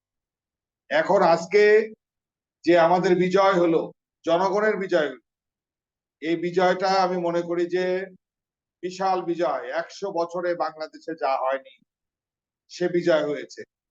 এই বিজয়ের প্রথমেই আমি গভীর শ্রদ্ধা ভরে স্মরণ করি সেই সকল আত্মহতি দিয়েছে, যারা জীবন দিয়েছে, যে সকল ভাইয়েরা, বোনেরা, আমার ছেলেরা, যাদের আত্মহতির বিনিময়ে আজকে আমরা এই আবার স্বাধীন একটি দেশ পেলাম। যে যে মা বোন বেইজ্জতি হয়েছে, তাদেরকে যারা আন্দোলনে আসছে, ছাত্র লীগের ছেলেপেলে যাদেরকে নির্যাতন করেছে, আমি তাদের সাথে সমবেদনা জ্ঞাপন করি। এবং যে সকল পরিবার আজকে পুত্র হারা, কন্যা হারা হয়েছে বা স্বামী হারা হয়েছে, তাদের জন্য আমি সমবেদনা জ্ঞাপন করি। আল্লাহ তাআলা তাদেরকে যেন বেহেশতে নসিব করে। আমরা যারা পলিটিক্স করি, তারা সবাই আজকের বিজয়ে, আমি মনে করি এই 17 কোটি মানুষের মধ্যে আমি বলবো যে মনে হয় যে 16 কোটি মানুষ খুশি হয়েছে। 1971 সনের স্বাধীনতা যুদ্ধে 98% লোক হলো স্বাধীনতার পক্ষে ছিল। আজকে স্বাধীনতা 53 বছর পরে আমি মনে করি 98% লোক এই ছাত্রদের বৈষম্য বিরোধী ছাত্র আন্দোলনের পক্ষে ছিল। এবং এই স্বৈরাচারিণী সরকার যে 16 বছরে নির্যাতন নিষ্পেষণ করেছে, অসহনীয়। এই নির্যাতন যারা বুঝেছে যে সকল অনেক আর্মি অফিসাররা বাংলাদেশে চাকরি করতে পারে নাই, চাকরি ধুয়ে চলে গেছে, জীবন নিয়ে চলে গেছে, অনেকে প্রবাসী হয়েছে। আজকে সেনা কর্মকর্তা পিলখানায় 57 জন কর্মকর্তাকে হত্যা করেছে। একটা ইন্টারন্যাশনাল ট্রাইব্যুনাল, ক্রাইম ট্রাইব্যুনাল করেছে, যেখানে একজন ইন্টারন্যাশনাল জাজ নাই। ইন্টারন্যাশনাল ক্রাইম ট্রাইব্যুনাল যদি করে, সেখানে প্রসিকিউটর ইন্টারন্যাশনাল একজনও নাই। সবই একটা ভণ্ডামি করে বিচার করে অনেক মানুষকে ফাঁসি দিয়েছে। সুতরাং আমি বলবো যে আজকে মানুষের বিজয় হয়েছে। এই বিজয়টা এটা ট্র্যাডিশনালি যারা রাজনীতি করেন বা করেন না, ট্র্যাডিশনালি যদি চিন্তা করা যায় তাহলে এ দিয়ে কিছু হবে না। এটা একটা রিফর্ম করতে হবে। বাংলাদেশের সংবিধান পরিবর্তন করতে করতে বিভিন্ন রাজনৈতিক দল তাদের সুবিধা মতো এটা ব্যবহার করেছে। কনস্টিটিউশনটাও রিফর্ম করতে হবে। বাংলাদেশের এডুকেশন ব্যবস্থা যেভাবে ধ্বংস হয়েছে, এই এডুকেশন সিস্টেমটাকে রিফর্ম করতে হবে।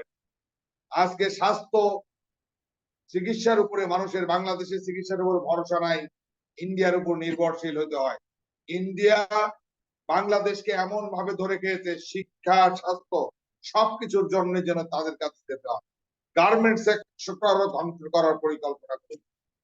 যাই হোক, আল্লাহর কাছে হাজার শুকরিয়া যাদের অবদানে আমি মনে করি আগামী দিনে বাংলাদেশের নেতৃত্ব দেবে তারা, যারা এই যুবকেরা, এই জি জেনারেশনের যারা, তারা নেতৃত্ব দেবে। আমরা নেতৃত্ব দেওয়ার কথা বললে, আমাদের কথা বললে আমি বলবো যে আমরা আবার যদি নেতৃত্বে আসি, আমাদের মতো লোকজন লুটপাট করেছে।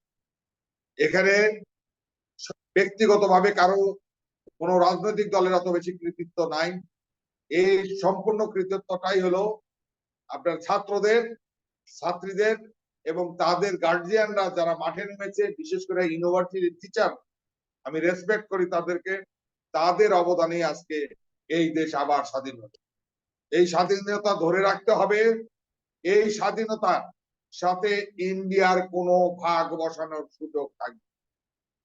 আর আমি এই এলাকার নেতৃবৃন্দ, আমি এখন রাজনৈতিক দলের কোনো পদ পদবিতে নাই, আমি একজন সমাজকর্মী হিসাবে বলবো, যারা রাজনৈতিক দলের নেতৃবৃন্দ আছে সবাইকে মিলে দেশটা গঠন করতে হবে।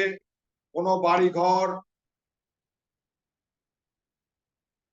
বাড়িঘরে হামলা করা, কোথাও হামলা করা, কোনো কিছু কেউ করতে পারবে না।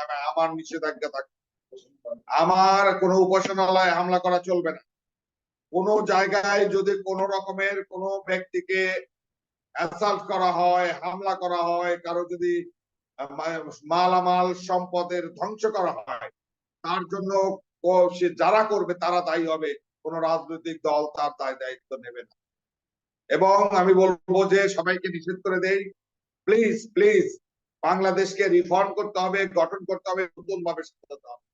মানুষ যেন বুঝতে পারে যে হ্যাঁ, স্বাধীনতা কি, সার্বভৌমত্ব কি, স্বাধীনতার স্বাদ কি। অতীতে বিভিন্ন রাজনৈতিক দল তাদের শাসন আমলে যে সকল খারাপ কাজগুলো হয়েছে, কোনো খারাপ কাজের আগামী দিনে প্রশ্রয় দেয়া হবে না এবং দেওয়া যাবে না। আর যদি কেউ এই ধরনের চিন্তা ভাবনা থাকে ট্র্যাডিশনাল, তাহলে এই ছাত্র আবারও রুখে দাঁড়াবে তাদের বিরুদ্ধে। মোটামুটি আমার হলো এই মুক্তার, আমার কথার প্রেক্ষিতে আর কি তোমাদের কোনো কথা থাকলে তাহলে বলি। ভাই, আপনি যদি তারাশের কারেন্ট সিচুয়েশনটা একটু ইয়ে দেন, আর আপনি যদি আমাদের কাছে বলেন যে আমি জানি যে ক্ষোভ আছে অনেকের, কিন্তু এই এখন শান্তিপূর্ণ অবস্থায় রায়গঞ্জের মতো যেন তারাশ না হয়, ওই ছোঁয়াটা যেন এখানে না আসে। এই ব্যাপারে আপনি কি ভূমিকা রাখতে পারেন বা রাখতেছেন, সেটা একটু যদি আমি আমাদের শেয়ার করতেন। দুঃখজনক হলে বলবো যে ছাত্রদের অধিকার আছে, ছাত্ররা আন্দোলন তাদের দাবি দেওয়ার জন্য। গতকালকে খালকুলাতে একটা ছাত্র আন্দোলনের জন্য তাদের যে দাবি নিয়ে কথা বলেছিল, শেখ হাসিনার স্বৈরাচারী কায়দায় এখানকার ছাত্রলীগ, যুবলীগ গিয়ে সেখানে হামলা করেছে, আমাদের ছেলেদেরকে ধরে মারছে। যাবার পথে আমার নিজের ভাতিজা, আমার ছোট ভাই সাইফুলের ছেলেকে 3 দিনের জ্বর, তার মাথা ফাটাইছে, তারপরেও আমরা আওয়ামী লীগের কারো হামলা করি নাই, ধৈর্য ধারণ করছি। কারণ আমাদের বিজয় আসবে, সে বিজয় ধরে রাখতে হবে। আমরা প্রতিশোধ নিতে চাই না, আমরা সহনশীল ভাবে আমরা কাজ করতে চাই, সকলের সহযোগিতা এবং পরামর্শ কামনা করি। ধন্যবাদ জানাচ্ছি জনাব সেলিম জাহাঙ্গীর। আমি একটু কিছু নোট করতে চাই আপনার কথাগুলোর পরিপ্রেক্ষিতে। আমাদের একজন শরৎ উরাও গুলটা তালম থেকে বলছেন যে আমি একজন হিন্দু সম্প্রদায়ের এবং আমি উরাও আদিবাসী সম্প্রদায়ের একজন সদস্য।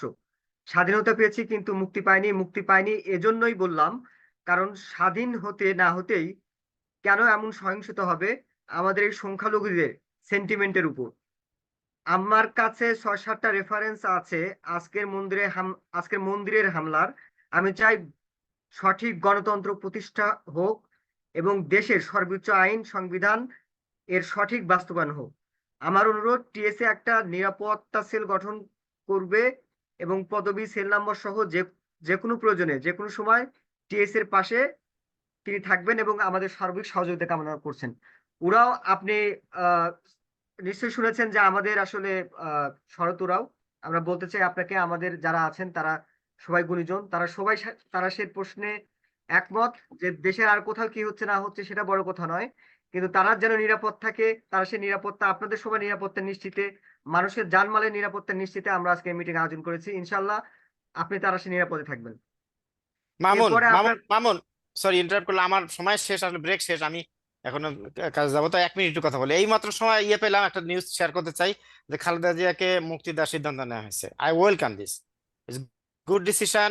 এবং আমি আরেকটা বলবো, সেই সাথে সাথে শুভবুদ্ধির উদয় হোক, যেমন হচ্ছে জামাত ইসলামী এবং ছাত্র শিবিরকে নিষিদ্ধ করা হয়েছে, এদের এটা উইথড্র করা হোক। কারণ কোন দলকে বা একটা আদর্শকে এভাবে টিকে রাখা যাবে না, এভাবে দমায় রাখতে গেলেই অন্য দিক থেকে বিস্ফোরিত হবে। সেখানে আইডিয়াল ওই কাঙ্ক্ষিত আমাদের সোনার বাংলাটা হবে না। তো আমি আহ, সবার মধ্যে আমি এই আমি একটু অ্যাওয়ারনেসটা হোক, এটা ইন্টারাপ্ট আমি করি আশা করি। হ্যাঁ সরি, আমি শেষ একটু ইন্টারাপ্ট করি আমি ইন্টারাপ্ট জি। করি এরপরে হচ্ছে ইসমাইল হোসেন বলছেন যে সেলিম সাহেব কথাগুলো অনেক ভালো বলেছেন। ধন্যবাদ ইসমাইল আপনাকে। এম এস বলেছেন, মেহেদী হাসান বলেছেন সেলিম সাহেবের কথা সহমত পোষণ করলাম।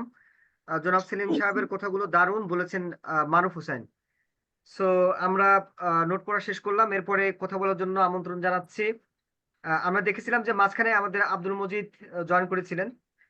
আহ, আব্দুল হ্যাঁ মজিদ, আপনি আসসালাম, কি আমাদের শুনতে পাচ্ছেন? হ্যাঁ শুনতে পাচ্ছি। আসসালামু আলাইকুম। আসসালামু মামুন, আলাইকুম। উনি মাননীয় উনি উপদেষ্টা আব্দুল ইঞ্জিনিয়ার মজিদ, আব্দুল মজিদ বলবেন। মামুন, উনি ইঞ্জিনিয়ার ইঞ্জিনিয়ার আব্দুল আব্দুল মজিদ। মজিদ বলছেন। জি, হ্যাঁ, আমরা ভালো আসলে দেখতে আছেন পাইনি সবাই? তো এই জন্য আসলে যদি ভালো আমাদের উদ্দেশ্যে আছেন? কিছু বলতেন দিক নির্দেশনামূলক। জি।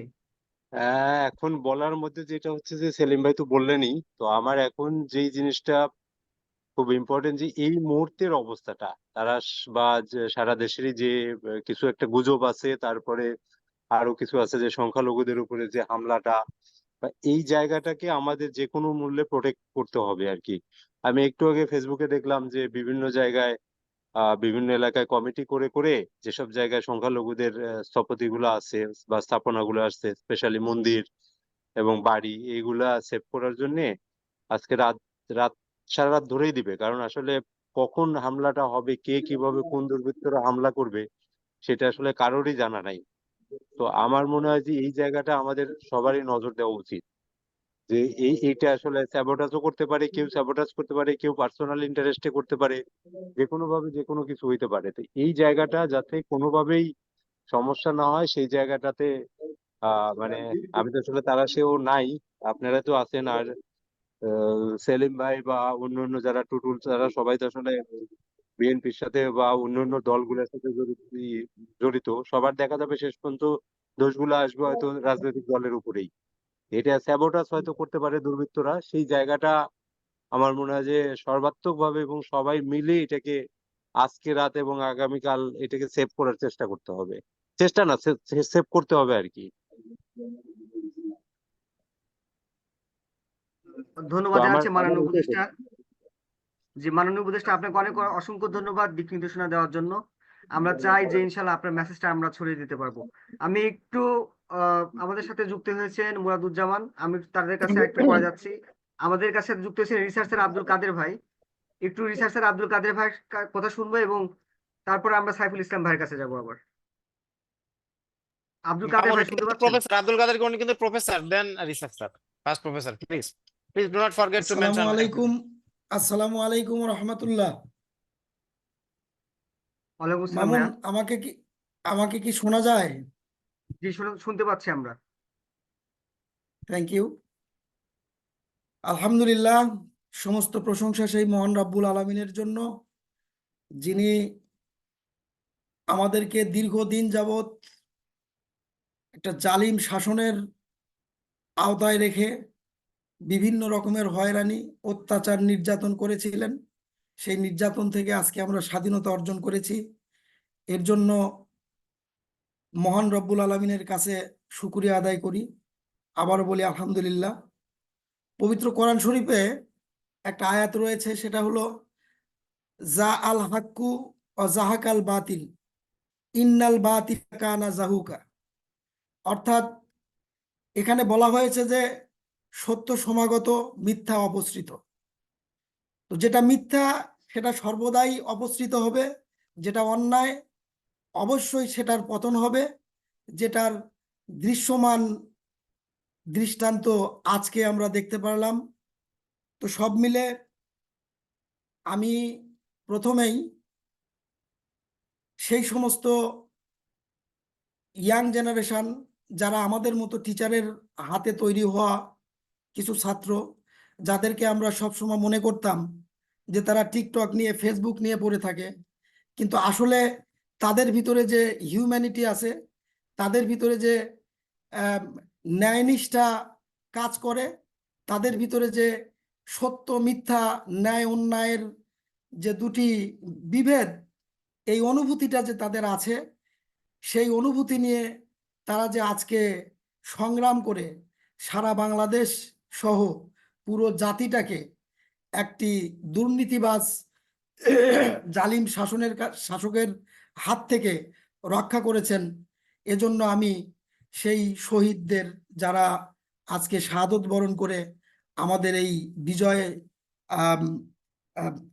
দিয়ে গেছে, তাদের প্রতি আমি শ্রদ্ধা নিবেদন করি। এবং আমি মনে করি যে সারাটা জীবন বাংলার ইতিহাসে, বাংলার মানুষের মনের মধ্যে এই শহীদরা আজীবন অম্লান হয়ে থাকবে। তাদের কোনো ডাবল ডাইং হবে না, তাদের সিঙ্গেল ডাইং। তারা শুধু মারা গিয়েছে, তারা শুধু আমাদের চোখের আড়ালে চলে গিয়েছে, কিন্তু তারা সারাটা জীবন আমাদের হৃদয় স্পটে থেকে যাবে এবং তাদেরকে নিয়ে অনেক ইতিহাস রচনা হবে। সম্মানিত উপস্থিতি, এখানে অনেক গুণীজন রয়েছেন। আমি সর্বপ্রথম ধন্যবাদ জানাই আমার শ্রদ্ধেয় বড় ভাই জনাব মোক্তার হোসেনকে।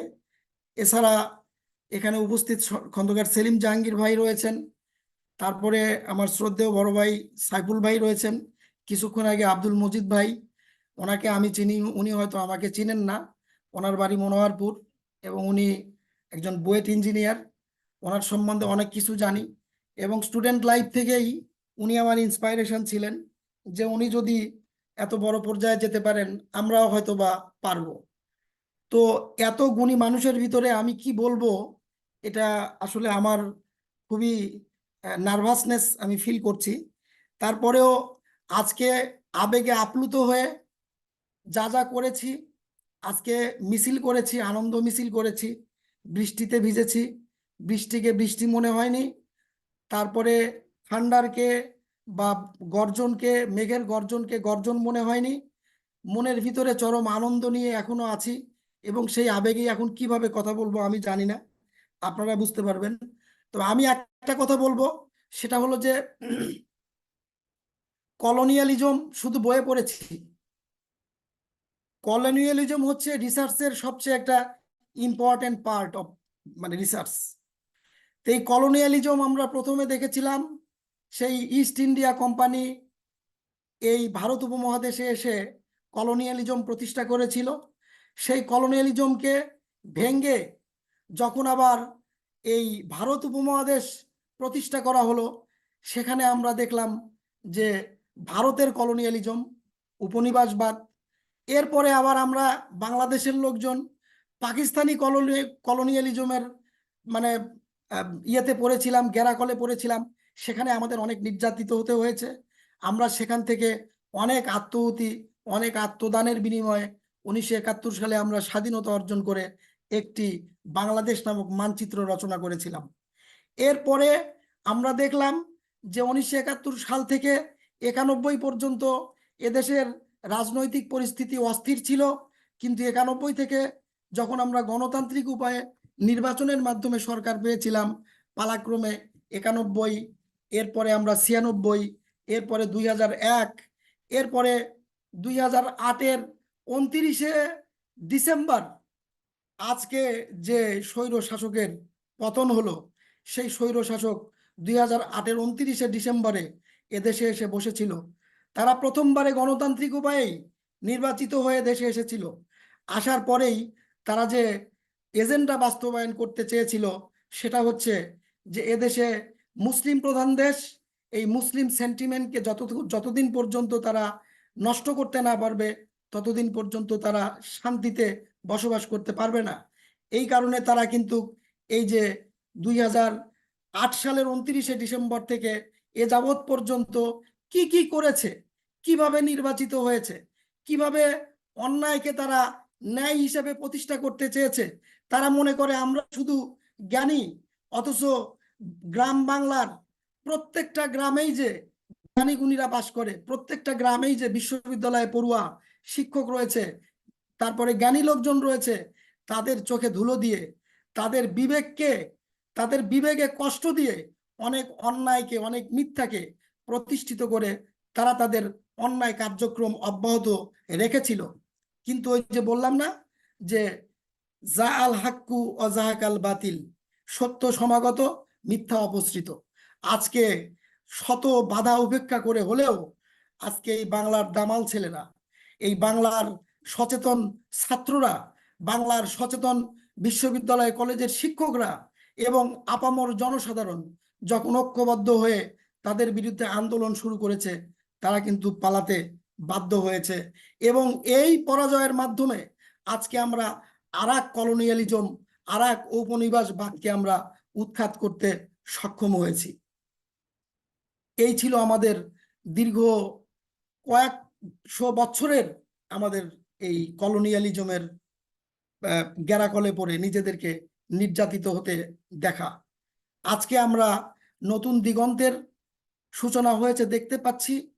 এই নতুন দিগন্তে মানে ওই যে আমাদের একটা কথা মনে রাখতে হবে যে ইংরেজি সাহিত্যের পার্সি শেলি, পিবি শেলির একটা কথা ছিল, এবং সেটাই বুকে ধারণ করে আজকে বাংলার মানুষ সব সময় এরকম একটা দিনের প্রত্যাশায় ছিল। সেটা হলো যে if winter comes can spring be far behind, শীত যদি এসেই যায় তাহলে বসন্ত কি আর বেশি দূরে। আমরা শীতে দীর্ঘদিন অতিবাহিত করার পরে আজকে আমরা বসন্ত পেয়েছি, কিন্তু এই বসন্তকে আমাদের বসন্ত হিসাবে রাখতে গেলে বাংলাদেশের প্রত্যেকটা নাগরিককে, আইদার সাধারণ জনগণ হোক, প্রফেশনাল হোক, বিজনেসম্যান হোক, তারা যদি আজকের এই যে আমি 2 দিন আগে একটা পোস্ট দিয়েছিলাম যে এই জনপদে আসার সময় আমার এই জনপদে আসার সময় আমি আব্দুল আমার কাদের ভাই, 2টি কানকে ভাই একটু ইন্টারাপ্ট করি। আসলে আমরা আসলে এই বক্তব্যগুলো অনেক পরে একটু শুনবো, আমরা সবই জানি। বর্তমান পরিস্থিতি নিয়ে আসলে আমরা খুব উদ্বিগ্নের মধ্যে আছি। যদিও আলহামদুলিল্লাহ তারাশ আমাদের সচেতন অনেক ভালো ছিল। আমরা জানতে চাই ভবিষ্যতে তারাশে যেন কোনো আমি ধরনের আমি এখনই অপ্রীতিকর আসছি ঘটনা আমি না এখনই ঘটে আসছি তার জন্য মানে আমরা মানে এই আমার এই স্পিচটা ছিল ইন্ট্রোডাক্টরি স্পিচ বলতে পারো। তো এখন আমি যেটা বলতে চাচ্ছি সেটা হলো যে আমাদের যে পর্যায়ে চলে গেছে, প্রথম কথা হলো যে আমি যদি অন্যায়কারীর মতোই হই, আমি অন্যায়কে দমন করার পরে আবার যদি অন্যায়কারীর মতোই হই, তাহলে ওই অন্যায় দমন করার কোনো প্রশ্ন আসে না। এই কারণে আমরা যাই করেছি, যেটাই দেখেছি, এখান থেকে আমরা শিক্ষা পেয়েছি যে দেশ যখন কুলসিত হয়ে যায় তখন মানুষের কি অবস্থা হয়, আমরা নিজেরা সেটা প্রত্যক্ষদর্শী। সুতরাং এরকম পর্যায়ে যেন মানুষকে আবার নতুন করে পড়তে না হয়, এই জন্য এদেশের রিফরমেশনের প্রয়োজন, এদেশের সংস্কারের প্রয়োজন। এবং সেই সংস্কারটা পরিবার থেকে শুরু করে সমাজ, সমাজ থেকে শুরু করে একটি এলাকা থেকে শুরু করে পুরো দেশ, এই দেশকে যদি আমরা রিফর্ম করতে চাই, আমরা যদি সংস্কার করতে চাই, তাহলে সেই সংস্কারের সময়টা আমাদের আজকে উপস্থিত হয়েছে। আর সেই প্রেক্ষিতে প্রথমেই আমাদের যে পদক্ষেপ, আমি আব্দুল মজিদ ভাইয়ের সুরে সুর মিলিয়ে বলবো যে বর্তমানে যে পরিস্থিতির সৃষ্টি হয়েছে সেটা হলো যে কিছু কিছু হয়তোবা অনিয়ম হচ্ছে, কিছু আপনার হামলা হচ্ছে, বা বিভিন্ন জায়গায় যেমন এই যে রেফারেন্স চলে এসেছে আদিবাসীদের মন্দির নিয়ে, এইগুলো হচ্ছে, এই জিনিসগুলো যেন না হয় সেটার ব্যাপারে আমরা সচেতন হব এবং সচেতন মানুষগুলো সেটার প্রতিবাদ করবে। এটা হতে দেওয়া যাবে না, কারণ কিছু হয়তো বা অতি উৎসাহী হয়ে করবে, আবার কিছু বিপদে ফেলার জন্য করবে। সুতরাং ফার্স্ট কাজ যেটা হবে সেটা হলো এই সপ্তাহে বা 2-3 দিনের ভিতরে আমাদের সব সময় নজরদারি করতে হবে এবং প্রশাসনের সাথেও এখানে আমাদের লিয়াজও করতে হবে। প্রশাসন যাই করুক না কেন, শেষ পর্যায়ে এসে যদি বাংলার জনগণকে সমর্থন না করত তাহলে এই দিনটা ফিরে আসতো না। সুতরাং প্রশাসনের সহযোগিতায় বা সচেতন মানুষদের সহযোগিতায় আমাদেরকে অবশ্যই এই সমস্ত অনিয়ম এবং যে সন্ত্রাসবাদ কার্যক্রম, এই কার্যক্রমকে নিয়ন্ত্রণ করতে হবে এবং দেশকে স্থিতিশীল করতে হবে। এখানে কোনো দল কিন্তু ক্ষমতায় যায়নি, সবেমাত্র বলতে পারি দেশটি একটি কলোনিয়ালিজম থেকে স্বাধীনতা অর্জন করেছে। সুতরাং আমরা দলমত নির্বিশেষে যদি বাংলাদেশের জনগণকে আমাদের ভালো আচরণ দেখাতে পারি, আমাদের ভালো মন মানসিকতা দেখাতে পারি, তবেই মানুষের ভিতরে একটি চেতনা জাগ্রত হবে যে এই মানুষগুলো দিয়ে আগামীতে একটি উজ্জ্বল বাংলাদেশ প্রত্যাশা করা যায়। এজন্য আমাদেরকে অবশ্যই রিফরমেশন করতে হবে। আর অ্যাজ অ্যান এডুকেটর, আমি একজন শিক্ষক হিসেবে যেটা বলতে চাই সেটা হলো শিক্ষা প্রতিষ্ঠানগুলোতে বর্তমানে যে পরিস্থিতি বিরাজ করছে বিগত প্রেক্ষাপটের প্রেক্ষিতে, এই পরিস্থিতিগুলোকে নিয়ন্ত্রণ করার জন্য সামাজিক যে গণ্যমান্য ব্যক্তিত্ব আছে, যারা নেতৃত্ব স্থানীয় পর্যায়ে আছে, যেমন খন্দকার সেলিম জাহাঙ্গীর ভাই আছেন, উনি চাইলে এই তারাস উপজেলার স্কুল কলেজ মাদ্রাসা যেভাবে পলিটিসাইজ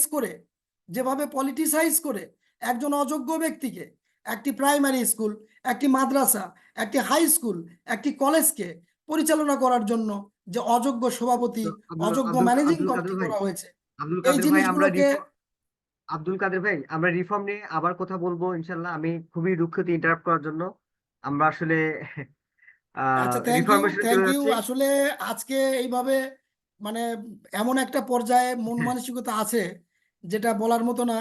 তো যা হোক, যেহেতু এগুলো মানে আপাতত অনেকেই আছেন, আমাদের অনেকেই কথা এখনকার বলবেন, অনেকের দিক নির্দেশনা আমরা শুনবো।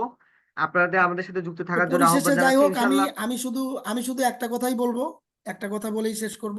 সেটা হলো, আমরা তারাশের মানুষ, তারাশকে নিয়ে প্রথমত ভাবতে হবে এবং তারাশের যে অনিয়মগুলো আছে এই অনিয়মগুলোকে নিয়মের আওতায় আনার জন্য এই যে প্ল্যাটফর্মটা আমরা তৈরি করেছি, এই প্ল্যাটফর্মের অগ্রণী ভূমিকা পালন করতে হবে এবং আমরা যেন সেই ভূমিকা পালন করে তারাশকে একটি শান্তিপূর্ণ তারাশকে একটি শিক্ষার উপযুক্ত একটি আমরা সাব টাউন বলি আর যেটাই বলি উপজেলা বলি, সেই হিসাবে পরিণত করার জন্য যা যা করার দরকার ধন্যবাদ।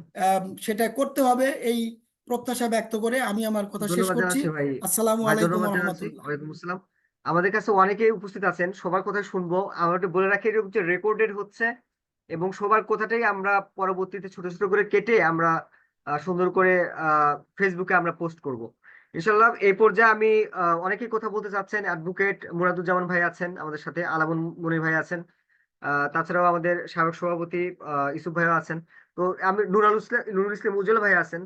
তো আমরা একটু কথা সবার কথাই শুনবো ইনশাল্লাহ। কেউ একটু ধৈর্য ধরেন সবাই। আমরা আসলে এই মুহূর্তে আমাদের করণীয় এটার উপর ফোকাস করতে চাই। আসলে বিগত সময় ইতিহাস সবাই কম বেশি জানি আমরা। আমরা একটু অনেকে হয়তো আবেগপ্রবণ হয়ে গেছি, অনেকেই হয়তো অনেক বিষয়গুলো থাকে। সো এই পরিস্থিতিতে, বর্তমান পরিস্থিতিতে আমরা আমাদের তারাশের জন্য কি করতে পারি, এটাই যেন আমাদের মেইন টপিক থাকে, মেইন ফোকাসের বিষয় থাকে।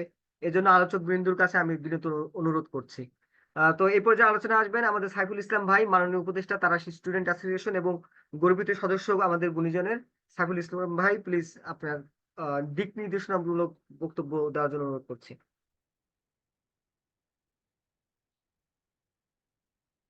ভাই আনমিউট করতে হবে, সাইফুল ইসলাম ভাই আনমিউট করতে হবে।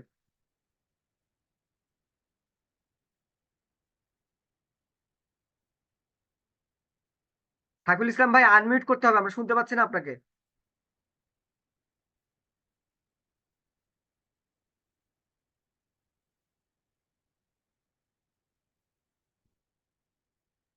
সাইফুল ইসলাম ভাই আনমিউট করতে হবে, আমরা আপনাকে শুনতে পাচ্ছি না। সাইফুল ভাই আপনি একটু আনমিউট unmute করেন প্লিজ।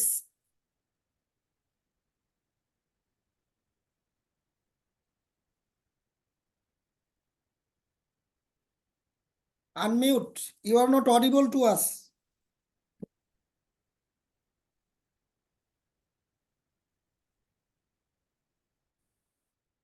সাইফুল ইসলাম ভাই আমরা এখনো আপনাকে আনমিউট অবস্থায় পাই নাই, কাইন্ডলি একটু আনমিউট করলে আমাদের জন্য একটু শুনতে সুবিধা। আচ্ছা আমি দেখি করতে পারি কিনা, একটু সময় দেন আমারে। আহ তোমার কাছে তো এক্সেস থাকার কথা। হ্যালো, শোনা যাচ্ছে? হ্যাঁ হ্যাঁ, শোনা এখন যাচ্ছে? শোনা যাচ্ছে, প্লিজ শোনা যাচ্ছে, এখন শুনতে পাচ্ছি আমরা, প্লিজ। হ্যালো, শোনা যাচ্ছে? জি শুনতে পাচ্ছি আমরা, একটু ইয়ে করেন, আপনার ফ্রন্ট ক্যামেরাটা নিয়ে আসেন।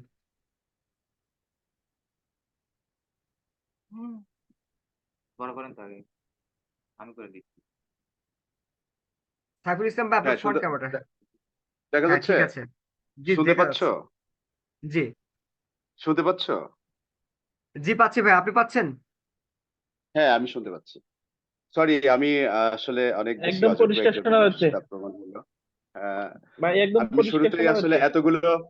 এতগুলো প্রিয় মুখ আজকের এই বিজয়ের দিনে, আজকের এই আমাদের স্বাধীনতা প্রতিষ্ঠার দিনে আমরা এতগুলো তারাশের প্রিয় মুখ তাদেরকে একসঙ্গে পাচ্ছি, সেটা অনেক সৌভাগ্যের ব্যাপার। আর সবচেয়ে বড় কথা হলো মুক্তার একাডেমি এবং আমাদের প্রিয় ভাই মন্টু ভাই এবং আজিম মামুন, এই দুইজনের উদ্যোগে এত সুন্দর একটা আয়োজন করা হয়েছে, সেজন্য অনেক ধন্যবাদ। আমি আমার সামান্য কিছু কথা, এই কথা শুরুতেই আমি আমি এই বৈষম্যমূলক ছাত্র আন্দোলন এবং পরবর্তীতে এক দফা দাবিতে যারা শহীদ হয়েছেন তাদেরকে, যারা আহত হয়েছেন, ক্ষতিগ্রস্ত হয়েছেন, এবং যে সকল মা, বিশেষ করে আমি মুক্তিযুদ্ধ দেখিনি, কিন্তু আমার এবছর বাংলাদেশের মাদের ভূমিকা দেখে আমি এত বেশি বিমোহিত হয়েছি যে এটা কল্পনা করা যাবে না। আজকে ছোট ছোট শিশুরা বিভিন্ন জায়গা থেকে বের হয়েছে এই মায়েদের জন্য। তো সবাইকে সম্মান জানাই এবং সবাইকে শ্রদ্ধা জানাই এবং সবাইকে অভিনন্দন জানাই এই চমৎকার একটি বিজয়ের জন্য। আজকে আমি যে বিষয়টা নিয়ে কথা বলতে চাই সেটা একটু সংক্ষেপেই বলবো। আসলে ইতিহাস আমরা তো সবাই জানি কম বেশি, তো ইতিহাস নিয়ে কথা বলে লাভ নাই, আমাদের সামনের দিকে তাকানো দরকার। আমরা যে জেনারেশন এখন এই যে দেখলাম, এই জেনারেশন এবং তার পরবর্তী জেনারেশনের যে গ্যাপ, এই গ্যাপটা যদি আমরা বুঝে না থাকি তাহলেই কিন্তু বিপদটা ঘটে। তাদের চিন্তার পার্থক্য, আমাদের চিন্তার পার্থক্য, আমার আগের জেনারেশনের চিন্তার পার্থক্য। তো আসলে আজকের এই বিপ্লব, এটা এই নতুন চিন্তা প্রকাশের বিপ্লব। এটা কোনো রাজনৈতিক দলের বিপ্লব, এটা ইনফ্যাক্ট শেখ হাসিনাকে স্টেপ ডাউন করানোর বিপ্লব। আসলে আমি এই কনসেপ্ট গুলোর সাথে একমত না, যদিও এটা ফাইনালি গিয়ে এটা ডেস্টিনেশন গিয়ে দাঁড়িয়েছে এক দফা এবং শেষ পর্যন্ত সরকার পতন হয়েছে, কিন্তু মূল স্পিরিটটা হলো সংস্কারের, মূল স্পিরিটটা হলো সিস্টেম পরিবর্তনের। এই সিস্টেম পরিবর্তনের ক্ষেত্রে যে জিনিসগুলো সবার দরকার, আমাদের সেলিম জাহাঙ্গীর আঙ্কেল নাই। আমি সেলিম জাহাঙ্গীর আঙ্কেলকে প্রথম প্রস্তাবনা দিতাম যে আপনি দয়া করে রাজনীতি ছেড়ে দেন, কারণ আপনার সন্তান আপনাকে শিখিয়েছে যে আপনার চাইতে তারা অনেক বেশি বোঝে, তাদের যোগ্যতা আমাদের কারো চাইতে কম নয়। তো তাদেরকে সুযোগ দেন, আপনার ছেলেকে বলেন, তাকে গাইড করেন। আজকে বঙ্গবন্ধু, উনি যদি মুক্তিযুদ্ধের পরে প্রেসিডেন্ট না হতেন, উনি যদি গার্জিয়ান হিসেবে থাকতেন, তাহলে হয়তো দেশটা অন্যরকম হতে পারত। এই মুক্তিযুদ্ধে আমরা আগের মুক্তিযুদ্ধে যে ভুলগুলো হয়েছে, সেই ভুলগুলো যেন পুনরাবৃত্তি না ঘটে, আমাদের সেই চিন্তার ভুলগুলো যেন আর না হয়, সেই বিষয়টা আমাদের খেয়াল রাখা দরকার। সুতরাং আমরা মনে করি যে আমাদের দেশে আমাদের এই মোবাইল জেনারেশন, টিকটক জেনারেশন, আমরা যেটাকে এখন জেনারেশন জেড বলছি, এই জেনারেশন জেড আমাদেরকে দেখিয়েছে যে আমরা এক্স জেনারেশন এবং এর আগের ফাউন্ডার জেনারেশন আসলে আমরা আমাদের চিন্তা সেই আমরা এখন আমাদের দেশ চলছে ফাউন্ডার জেনারেশনের চিন্তা ভাবনা, অথচ মাঝখানে আরো দুটো জেনারেশন আছে। সে দুটো জেনারেশন আমরা কিছু করতে পারি নাই, বাট আমাদের এই জেড জেনারেশন এসে দেখিয়েছে যে আসলে আমাদের চিন্তা চেতনা আর তাদের চিন্তার চেতনা সম্পূর্ণ আলাদা। আজকে যে বিপ্লব হয়েছে, এই বিপ্লব হয়েছে সংস্কারের, এই বিপ্লব রাজনৈতিক সংস্কারের না, এই বিপ্লব সাংস্কৃতিক সংস্কারের। আমি যদি সংস্কৃতি পরিবর্তন না করি, আজকে ডাক্তার আজিজের জায়গায় হয়তো সেলিম জাহাঙ্গীর আঙ্কেল এমপি হবেন, তাতে কোনো পরিবর্তন আসবে না, কোনো পরিবর্তন আসবে না, ওই একই জিনিস ঘটবে। আমরা জানি, আমাদেরকে আর বোঝানোর দরকার নাই, আমরা এটা দেখে দেখে বড় হয়েছি এবং আমরা এখন বুড়ো হচ্ছি, আমাদের বাচ্চারা এটা আমাদের চেয়ে আরো আগে জানতে পারে যে এইগুলো দিয়ে হবে না, কারণ হচ্ছে চিন্তার পরিবর্তন। আমাদের মূল জায়গাটা হচ্ছে আমাদের চিন্তার জায়গাটা পরিবর্তন করতে হবে। একটা দেশ আমাকে একটা গ্রুপে, স্টুডেন্ট অ্যাসোসিয়েশনের গ্রুপে, মামুন জানে, একজন আমাকে জিজ্ঞেস করেছে শেখ হাসিনার বিকল্প কি। আমি বললাম যে আসলে এই দেশে যে কত ট্যালেন্টেড এবং যোগ্য মানুষ আছে তোমাদের কোনো ধারণা নাই। কারণ হচ্ছে কেউ তো অনিবার্য না, এর চেয়ে অনেক বেটার রাষ্ট্র চালানোর ক্ষমতা আছে, এর চেয়ে অনেক বেটার এমপিগিরি করার ক্ষমতা আছে, এরকম লোকজন বহু আছে, কিন্তু আমরা তাদেরকে কখনো সামনে আসতে দিতে চাই না।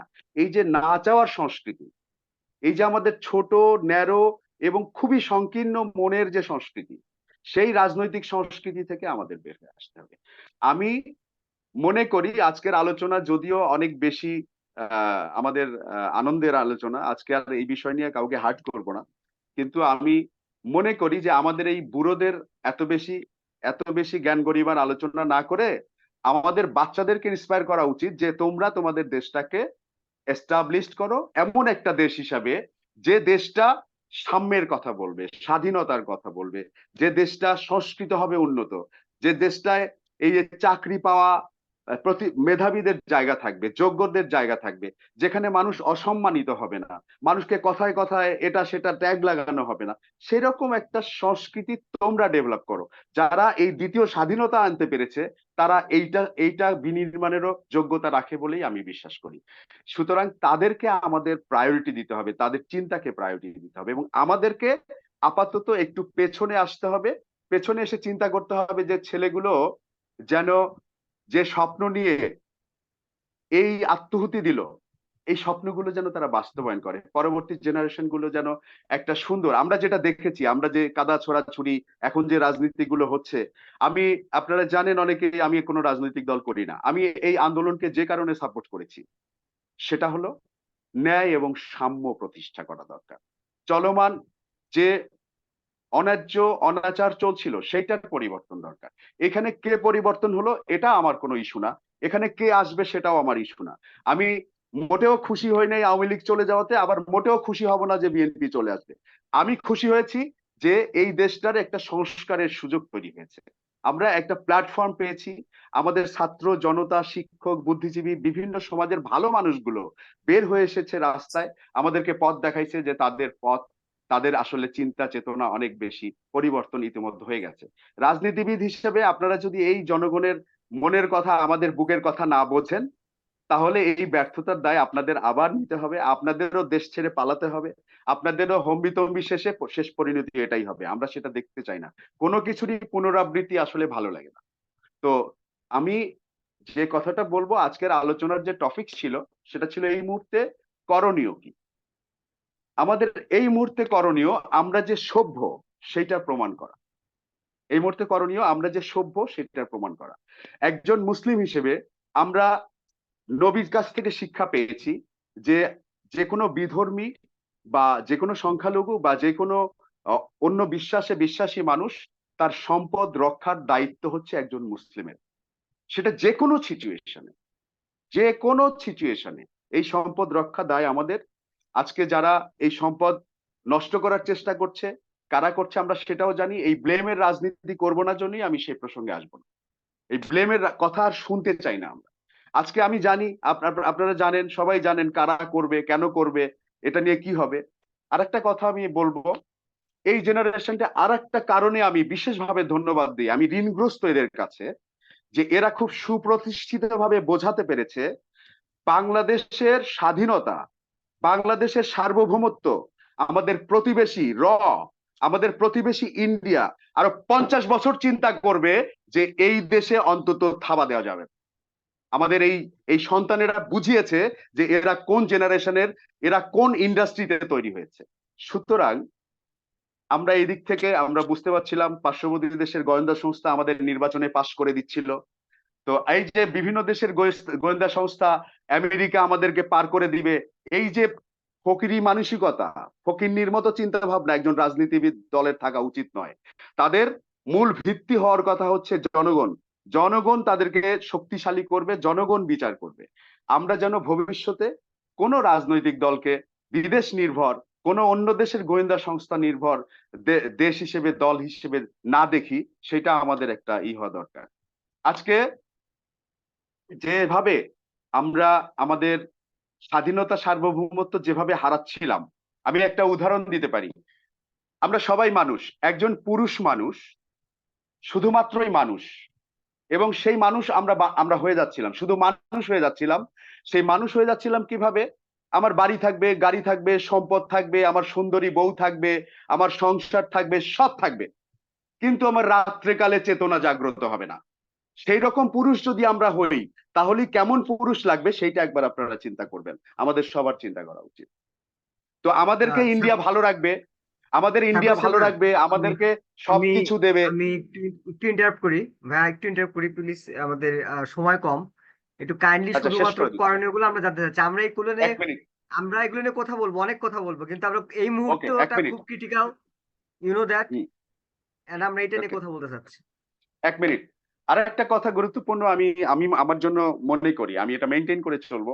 সেটা হলো যে মুক্তিযুদ্ধের পর মুক্তিযুদ্ধ চেতনা এই শব্দ আর রাজাকার এই শব্দ, এই দুটোকে শুধুমাত্র বাণিজ্যিকরণে ব্যবহার করা হয়েছে, এবং এই বাণিজ্যিকরণ যেন এই মুক্তিযুদ্ধের পরে এখন যারা বিজয়ী হয়েছেন এবং যারা পরবর্তীতে ক্ষমতায় আসবেন, তারা যেন এই বাণিজ্যকরণ না করেন। অর্থাৎ এই বাণিজ্যকরণ যখনই শুরু হবে, আজকে আওয়ামী লীগ যারা সাপোর্ট করেন তারা বিরোধিতা করেছেন, তাদের প্রতি দলের আনুগত্য ছিল, এটা খুবই স্বাভাবিক। এবং একই সিচুয়েশন হলে আমার বিশ্বাস বিএনপিতে যারা এখন এই অনুষ্ঠান দেখছেন, তাদেরও অনেকেই এটাই করতেন।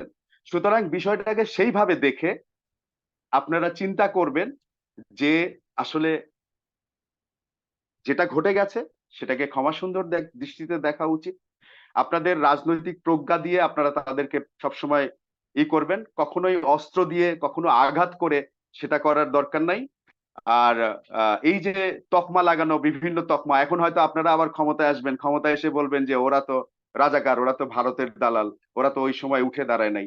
এই ধরনের ডিভাইডেড রাজনীতি, এই ধরনের বিভাজন আমরা আমাদের দেশে দেখতে চাই না। আমার বিশ্বাস আমাদের পরবর্তী জেনারেশন এটা দেখতে চায় না। সুতরাং যেহেতু চায় না, আমাদের চিন্তা চেতনা হবে যে আমরা একটা সাম্যের দেশ করব।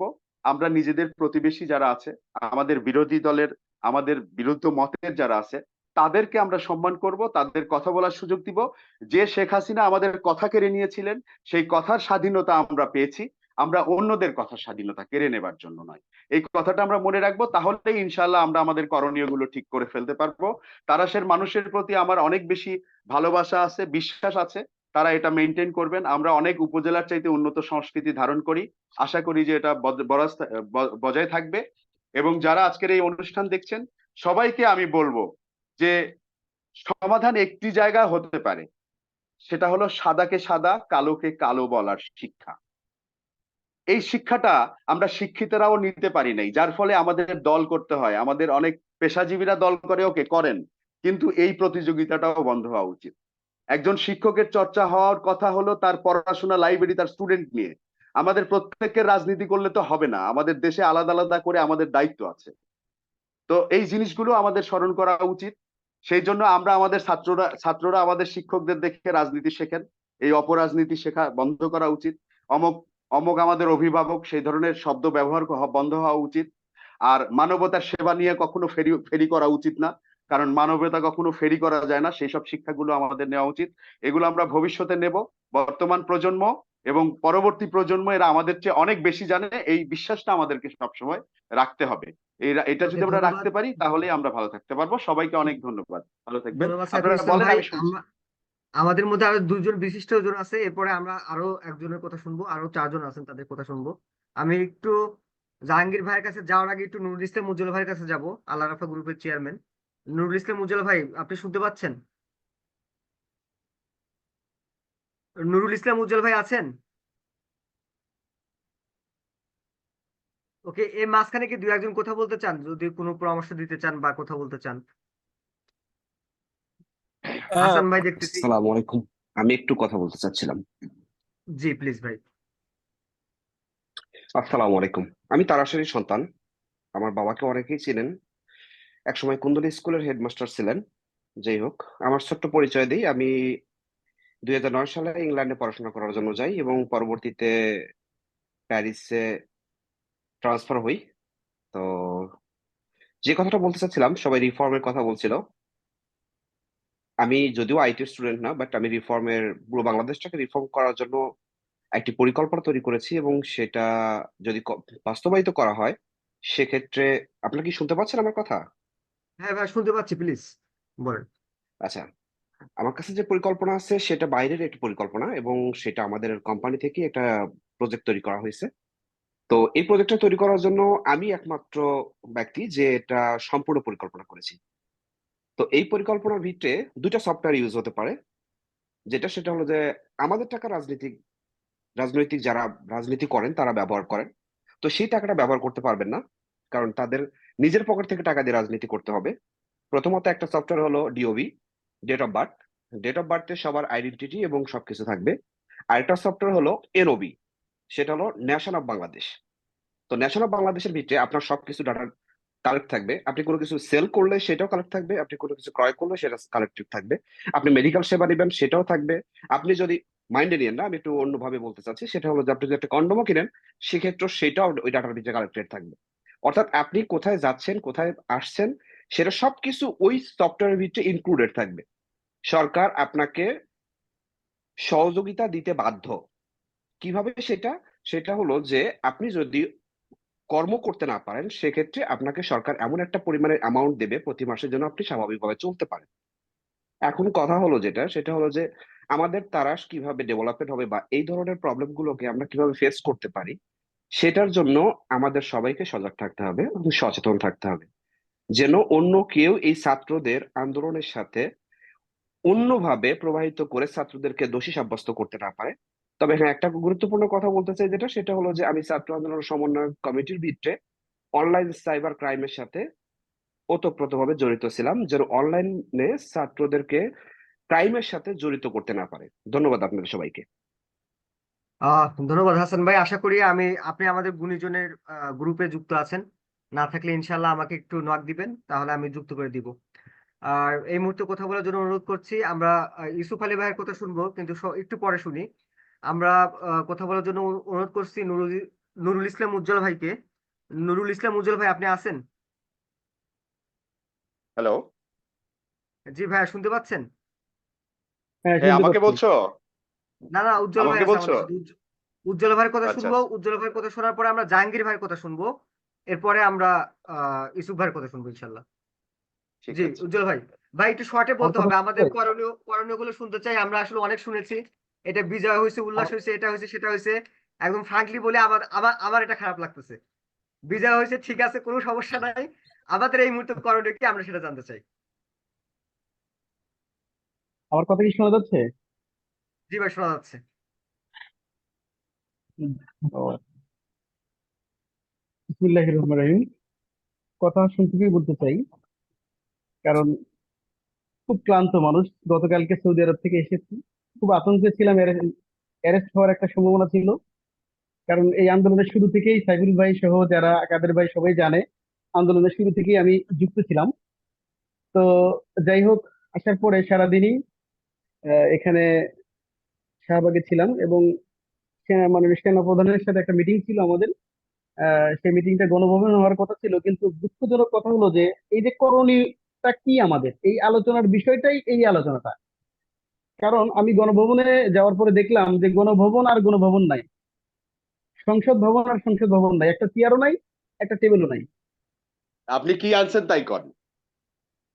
আমি কিছুই পারি নাই ভাই। তো যাই হোক, সাথে আমি একমত। ভাই আমিও আমার জন্য সেদিন একটা ছিলাম জাতি লাউ আনলে আমি এখানে। খুশি হইতাম। তাই না? তো যাই হোক, আসলে আমরা বাঙালি না, জাতি হিসেবে এত জাতিলাওর গাছ উৎসাহিত। অনেক আগে শেষ করে দিছে ভাই। হ্যাঁ হ্যাঁ, ঠিক আছে, এমন জাতিলাওর গাছ জি জি, এমন উৎসাহিত যে আমরা কিছু সুযোগ পাইলে মানে কিছুই ছাড়ি না, এরকম একটা অবস্থা। তো যাই হোক, এরকম অপ্রীতিকর ঘটনা যেন আর আমাদের রায়গঞ্জ তারাসে কোথাও না ঘটে, এজন্য আমরা যারা এখানে উপস্থিত হয়েছি সবাই আমার চেয়ে অনেক বিজ্ঞ এবং অভিজ্ঞ মানুষ। সবার কাছে অনুরোধ, আমাদের স্ব স্ব জায়গা থেকে যেন আমরা এই জিনিসগুলোকে সচেতন ভাবে মোকাবেলা করি। এবং সাইফুল ভাই অনেক সুন্দর কথা বলছে, আব্দুল কাদের ভাইয়ের কথা শুনলাম, জাহাঙ্গীর ভাইয়ের কথা শুনেছি আমি। তো সবাই অনেক গুরুত্বপূর্ণ আলোচনা করছে, আমি তাদের আলোচনার সাথে একত্রতা ঘোষণা করছি। এবং সেই সাথে যেন এরকম অপ্রীতিকর কোনো ঘটনা কোথাও না ঘটে, এবং রাজনীতির সাথে যারা যুক্ত আছে তারা সরকার কর্মীদেরকে আমরা উদ্বুদ্ধ করব। এবং সর্বশেষ বিজয়, আহ যখন মক্কা বিজয় হয়েছিল, আমরা বিজয় অর্জন করছি আলহামদুলিল্লাহ, কিন্তু মক্কাও বিজয় একদিন হয়েছিল। সেই দিন রাসূল করিম সাল্লাল্লাহু আলাইহি ওয়াসাল্লাম একজন, ওনার একটা ভূমিকা ছিল। ঠিক আমরা এই ঘটনাটা সবাই জানি কম বেশি।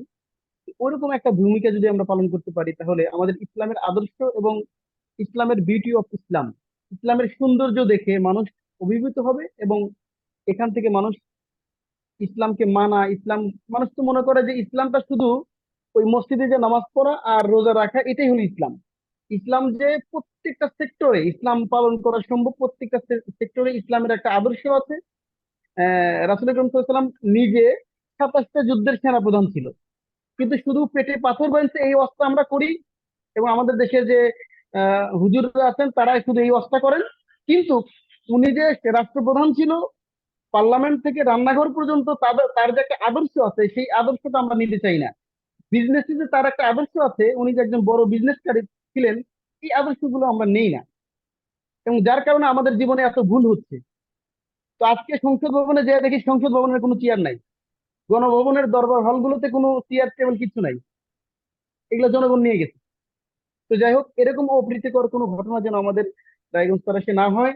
আব্দুল্লাহ মামুন, তোমাকে অসংখ্য ধন্যবাদ এই আর একটা সুন্দর আয়োজন করার জন্য। আমি খুব ক্লান্ত ভাই, আমি একটু নিজেই ধন্যবাদ জানাচ্ছি ভাই। মানে সবার কাছে বুঝতে ছুটি পেরেছি। চাইতেছি। ধন্যবাদ জানাচ্ছি এবং আপনাকে, সবাই ধন্যবাদ ভালো যুক্ত থাকেন, হওয়ার জন্য। সবার জন্য দোয়া থাকবে ইনশাআল্লাহ। আল্লাহ ভাই হাফেজ। ধন্যবাদ জানাচ্ছি। আমরা একটু কথা শুনবো হচ্ছে জাহাঙ্গীর সরকার ভাই। জাহাঙ্গীর সরকার ভাই নিউ ইয়র্কে আছেন, আমেরিকান প্রবাসী, আমাদের বড় ভাই। তিনি নিউ ইয়র্কে পুলিশে সার্ভ করতেছেন দীর্ঘদিন ধরে। আমরা তার কথাটা একটু শুনতে চাই। জাহাঙ্গীর ভাই শুনতে পাচ্ছেন? আপনি ড্রাইভ করতেছিলেন, এর জন্য আমি আসলে আপনাকে সময় দেইনি প্রথম দিকে। হ্যাঁ, না না, আমরা সমস্যা না। আমি আমি এখনো বাসায় ঢুকি নাই, আমি অফিস থেকে বের হয়েছি আর কি। তো শুনতে পাচ্ছি। তুমি শুনতে পাচ্ছ না আমাকে? জি ভাই শুনতে পাচ্ছি। আচ্ছা, আমি খুবই শর্ট কথা বলবো, বেশি সময় নেবো না কারোরই। আমি মোটামুটি অনেকেরই কথা শুনছি। সাইফুল ভাই, ওদিকে শাহিন ভাই, সেলিম ভাই, তারপরে মুক্তার মামা সহ আরো অনেকেরই কথা শুনছি। সবাই খুবই ইম্পর্টেন্ট কথা বলছে। তো সবাইকে ধন্যবাদ, আর তোমাকে ধন্যবাদ এরকম একটা গ্যাদারিং, মানে এরকম একটা গ্রুপে সবার সাথে কথা বলার সুযোগ তৈরি করে দেওয়ার জন্য। আমার বাড়ি তালম পদ্মপাড়া, হয়তো অনেকে জানে না। আমি থাকি নিউ ইয়র্কে। আহ সবচেয়ে ইম্পর্টেন্ট যে কথা বলবো আমি এখন, সেটা হচ্ছে তোমার প্রশ্নের আলোকে যে করণীয় কি, সেটা হচ্ছে আমি মনে হয় এক দেড় ঘন্টা আগে আমি তারা থানায় ফোন দিয়েছিলাম। কিছু মানে ওই বিভিন্ন জায়গায় বিভিন্ন ইনসিডেন্ট ঘটতেছে, জ্বালা পোড়া ভাঙচুর বাইরে অনেক কিছু। তো এখন মেইন কনসার্ন এখন যেটা, সেটা হচ্ছে সিকিউরিটি। তো আমি কিছু এসআই সহ আর অনেকেই যারা চিনি, আমি ওদের সাথে কথা বলছি। তো ওরা যারা আমার এখানে আমাদের তারাশে যারা কাজ করতে আসছে, এরা তো স্থানীয় কেউ না, বেশিরভাগই বাইরে থেকে। তো ওদের যে কনসার্ন সেটা হচ্ছে মানে তারা নিজেরাই যে কাজগুলো করছে সেটার জন্য খুবই তারা নিজেরাই অপমানিত আর লজ্জিত টাইপের। তো তারা নিজেরাও ভয় পাচ্ছে যে আসলে কি হবে না হবে, এলাকার মানুষ কিভাবে তাদেরকে ইয়ে করবে। তো আমার মনে হয় এই গ্রুপের পক্ষ থেকে স্বেচ্ছাসেবী টাইপের যদি তোমাদের কেউ থাকে, আহ এখন আজকে রাত হয়ে গেছে, আজকে সম্ভব না হলেও আগামীকালকে তোমরা যদি যে ওদের সাথে মিট করো, কথা বলো, ওরা অবশ্যই ওয়েলকাম করবে। এবং এই যে সিকিউরিটি কথা যে বললাম, যেন এই মানে যারা হিন্দু সম্প্রদায় বা বা যারা আওয়ামী লীগ করে বা মানে অন্য দলে অন্য মতামত যারা আছে আর কি, এদেরকে যদি অ্যাটাক না হয়, এরকম কোনো কিছু অকারেন্ট ইনসিডেন্ট যেন না ঘটে, তো সেই ক্ষেত্রে তোমরা হয়তো বা প্রোটেকশন দিতে পারবে না, কিন্তু পুলিশ যারা তারা ট্রেনিং প্রাপ্ত, তাদের স্কিল আছে, তারা এটা হয়তো ইউটিলাইজ করতে পারে। তো তোমরা যে তাদের সাথে বসো, কথাবার্তা বলো, আমার মনে হয় এটা একটা পজিটিভলি একটা কিছু হতে পারে, হওয়ার সম্ভাবনা আছে। ধন্যবাদ জাহাঙ্গীর সরকার ভাই অনেক দিক নির্দেশনার কথা বলার জন্য। আমরা হ্যাঁ, কারণ একটু এটাই আছেন এখন আবার যেটা ঘটতেছে, আমার মনে হয় তোমার প্রশ্নের আলোকে এটা খুবই ইম্পর্টেন্ট। এখন যদি এটা করা যায় সবাই উপকৃত হবে। ধন্যবাদ। আবার পরে সবার সাথে কথা হবে ইনশাল্লাহ। ইনশাল্লাহ। এ পর্যায়ে একটু আমরা ইউসুফ ভাইয়ের কথা শুনবো। মতিন আছে আমাদের সাথে। মতিন, তুমি কিছু বলবা? মতিন, শুনতে পাচ্ছ? আমি শুনতে পাচ্ছি, আমি কিছু বলবো না, সমস্যা নাই, আমি সবার কথা ওকে, শুনতেছি। ঠিক আছে, আমরা একটু ইউসুফ ভাইয়ের আর কথা জাকির শুনবো আলম আবার। ভাই আমাদের গ্রামের মানুষ, আমি কথা শুনলাম, ঠিক হুম হুম আছে, ওকে। হুম হুম। ডাক্তার ইউসুফ ভাই, প্লিজ। আচ্ছা, আমি বেশি ইয়ে করবো না, অনেকের কথা শুনলাম, আমি আগে কিছুটা কথা বলছি। তো আমি যাদের ভাই কথা শুনতে শুনলাম, পাচ্ছি না, একটু যদি কাছে নিয়ে কথা বলতেন, মানে একটু জোরে কথা বলতে হবে, আসলে ভয়েসটা আসতেছে না। আচ্ছা আচ্ছা, আমি আসলে অনেকের কথা শুনলাম। প্রফেসর আব্দুল কাদের স্যার কথা বলছেন, engineer Abdul Majid sir, professor Muktar sir, Selim Jahangir ভাই, সাইফুল ইসলাম ভাই, উজ্জ্বল ভাই, জাহাঙ্গীর ভাই, লন্ডন প্রবাসী আরেক ভাই কথা বলছেন, আরো অনেকে কথা বলছেন। তো সবাই আমাদের মোটামুটি একটা দিক নির্দেশনা দিলেন, এবং সবার একটাই ইচ্ছা এবং সবার কনসার্ন একটাই, যে তারা সেফটি এন্ড সিকিউরিটি নিয়ে। তা আমি মনে করি তারা স্টুডেন্ট অ্যাসোসিয়েশন এখানে অগ্রণী ভূমিকা পালন করতে পারবে। কারণ আমরা 2015 সাল থেকে এই সংগঠনের সাথে জড়িত, যারা জড়িত ছিলাম, উপদেষ্টা মণ্ডলী থেকে গুণীজন যারা আছেন সবাই আমাদের সহযোগিতা করেছেন। আমরা অতিমারি করোনা মোকাবেলার সময় আমরা যে স্বেচ্ছাসেবী টিম গঠন করেছি, সেখানে লকডাউন থেকে শুরু করে আমরা সরকারকে সর্বাত্মক সহযোগিতা করেছি, এবং বিভিন্ন ধরনের ত্রাণ থেকে শুরু করে বিভিন্ন লকডাউন সফল করার জন্য, বা আমরা বিভিন্ন জায়গায় করোনা রোগীদের জন্য শুভেচ্ছা সামগ্রী দেওয়ার জন্য, আমরা খাবার দেওয়ার জন্য, ওষুধ দেওয়ার জন্য আমরা ব্যবস্থা করেছি। তো এখন আমার মনে হয় যে করোনার পরবর্তী তে এটা আমাদের জন্য একটা, আমাদের এটা নৈতিক দায়িত্ব যে এখন একটা ক্রান্তিকাল অতিক্রম করবে কিছুদিন বাংলাদেশে, যেটা হয়ে থাকে আর কি, হচ্ছে অলরেডি। তারাশ নিয়ে আমার কনসার্ন, তারাশ শান্তিপ্রিয় মানুষ, তারাশে সবাই সবাইকে সহযোগিতা করবে, আমরা ভাই ভাই হিসেবে থাকি, দলমত নির্বিশেষে। আমরা, যদিও তারা স্টুডেন্ট অ্যাসোসিয়েশন একটা অরাজনৈতিক সংগঠন হিসেবে আমরা সবসময় রাজনৈতিক কোনো লেস্ট কেসের বাইরে থাকার চেষ্টা করেছি, কিন্তু আমরা সবসময় রাজনৈতিক ব্যক্তিবর্গ বা প্রশাসনের সহযোগিতা নিয়ে আমাদের বিভিন্ন এজেন্ডা বাস্তবায়ন করেছি। তো আমার মনে হয় আজকের যেই একটা ইস্যু হয়ে দাঁড়াইছে যে সেফটি সিকিউরিটি, এটা আশেপাশে যেহেতু সমস্যা হচ্ছে, তারা সে একটা কিছু ঢেউ হলেও লাগতে পারে। এই সংখ্যা থেকে আমাদের ওই ঢেউ লাগার জন্য অপেক্ষা না করে আমার মনে হয় আগে থেকে প্রস্তুতি নেওয়া দরকার। সেক্ষেত্রে আমার যেটা পরামর্শ, যে আমাদের প্রত্যেকটা গ্রামে গ্রামে আমাদের যারা তারা স্টুডেন্ট অ্যাসোসিয়েশনের সদস্য আছে, সবাই কিনে যারা স্বেচ্ছাসেবী হিসেবে কাজ করতে চায়, তাদের নিয়ে একটা হেল্প ডেস্ক একটা গঠন করা উচিত। আমার মনে হয় একটা কমিটি গঠন করা উচিত, সবার নাম্বার থাকবে, সার্বক্ষণিক তাদের সাথে যোগাযোগ থাকবে। কোনো জায়গায় কোনো অপ্রীতিকর ঘটনা ঘটলে সাথে সাথে আমাদের সেন্ট্রাল কমিটিকে জানাবে, তারা প্রশাসনের সাথে লিয়াজো করে, গুণীজনের সাথে লিয়াজো করে, বিভিন্ন শিক্ষক মন্ডলী এবং সুধীজনের সাথে সমন্বয় করে সেই জায়গায় তাড়াতাড়ি সেখানে র্যাপিড রেসপন্স করবে। এবং এই কমিটিটা গঠন যদি আজকে রাতের মধ্যে করা যায়, মাসুমও আছে, তুমি আছো, আর যারা আছে, সাইবুল ভাই টাইপ আছে, সবাই আছে, সবাই মিলে যদি এটা রেসপন্স করা যায়, আজকে একটা কমিটি গঠন করা যায়, কমিটি গঠনের মাধ্যমে আগামীকাল আমাদের যেগুলো প্রশাসন আছে, যে ইওনো মহোদয় আছেন, ওসি সাহেব আছে, তাদের সাথে যদি তোমরা সাক্ষাৎ করো, তাহলে আমার মনে হয় তারাও একটা অ্যাসুরেন্স পাবে, একটা স্বেচ্ছাসেবী সংগঠন পাবে, স্বেচ্ছাসেবীদের পাবে, তাদের কাজ করতে সুবিধা হবে। এবং বিভিন্ন এলাকায় তোমরা রাজনৈতিক ব্যক্তিবর্গ থেকে শুরু করে সুধীজন, তারপরে শিক্ষার্থী ভাই বোনেরা যারা এই একটা ব্যাপক বিজয় ছিনিয়ে নিয়ে আসলো আত্মত্যাগের মাধ্যমে, ইয়াং ব্লাড, এবং যারা শিক্ষক মন্ডলী আছে, সুধীজন আছে, তাদের সাথে সমন্বয় করে এলাকায় একটা কমিটি যদি করা যায়, আমার মনে হয় এটা সবচেয়ে ভালো হবে। ধন্যবাদ। আহ, ধন্যবাদ ভাই। আমি চাচ্ছিলাম যে আপনিও আছেন, সাইফুল ভাই আছে, আব্দুল কাদের ভাই আছে, তো সবার সমন্বয়ে আমরা 8 ইউনিয়ন থেকে 8 জনকে আমরা হেল্প ডেস্কে 8 জনকে আমরা ইয়ে করতে পারি। মানে 8 ইউনিয়ন থেকে আমরা 8 জনকে দায়িত্ব দিলাম, তাদের কাছে ইউনিয়নের লোকজন পৌঁছাতে পারে এবং জাস্ট ফোন দিলে হবে। সাইফুল ভাই কিছু বলতে চাচ্ছে? জি ভাই।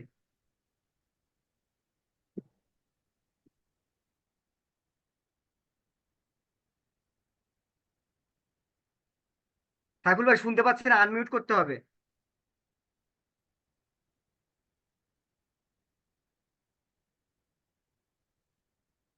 সাইফুল ভাই আনমিউট করতে হবে, আনমিউট করতে হবে।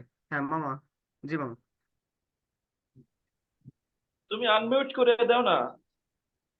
ঠিক ঠিক আছে, ওকে ওকে ওকে, ঠিক আছে, ওকে।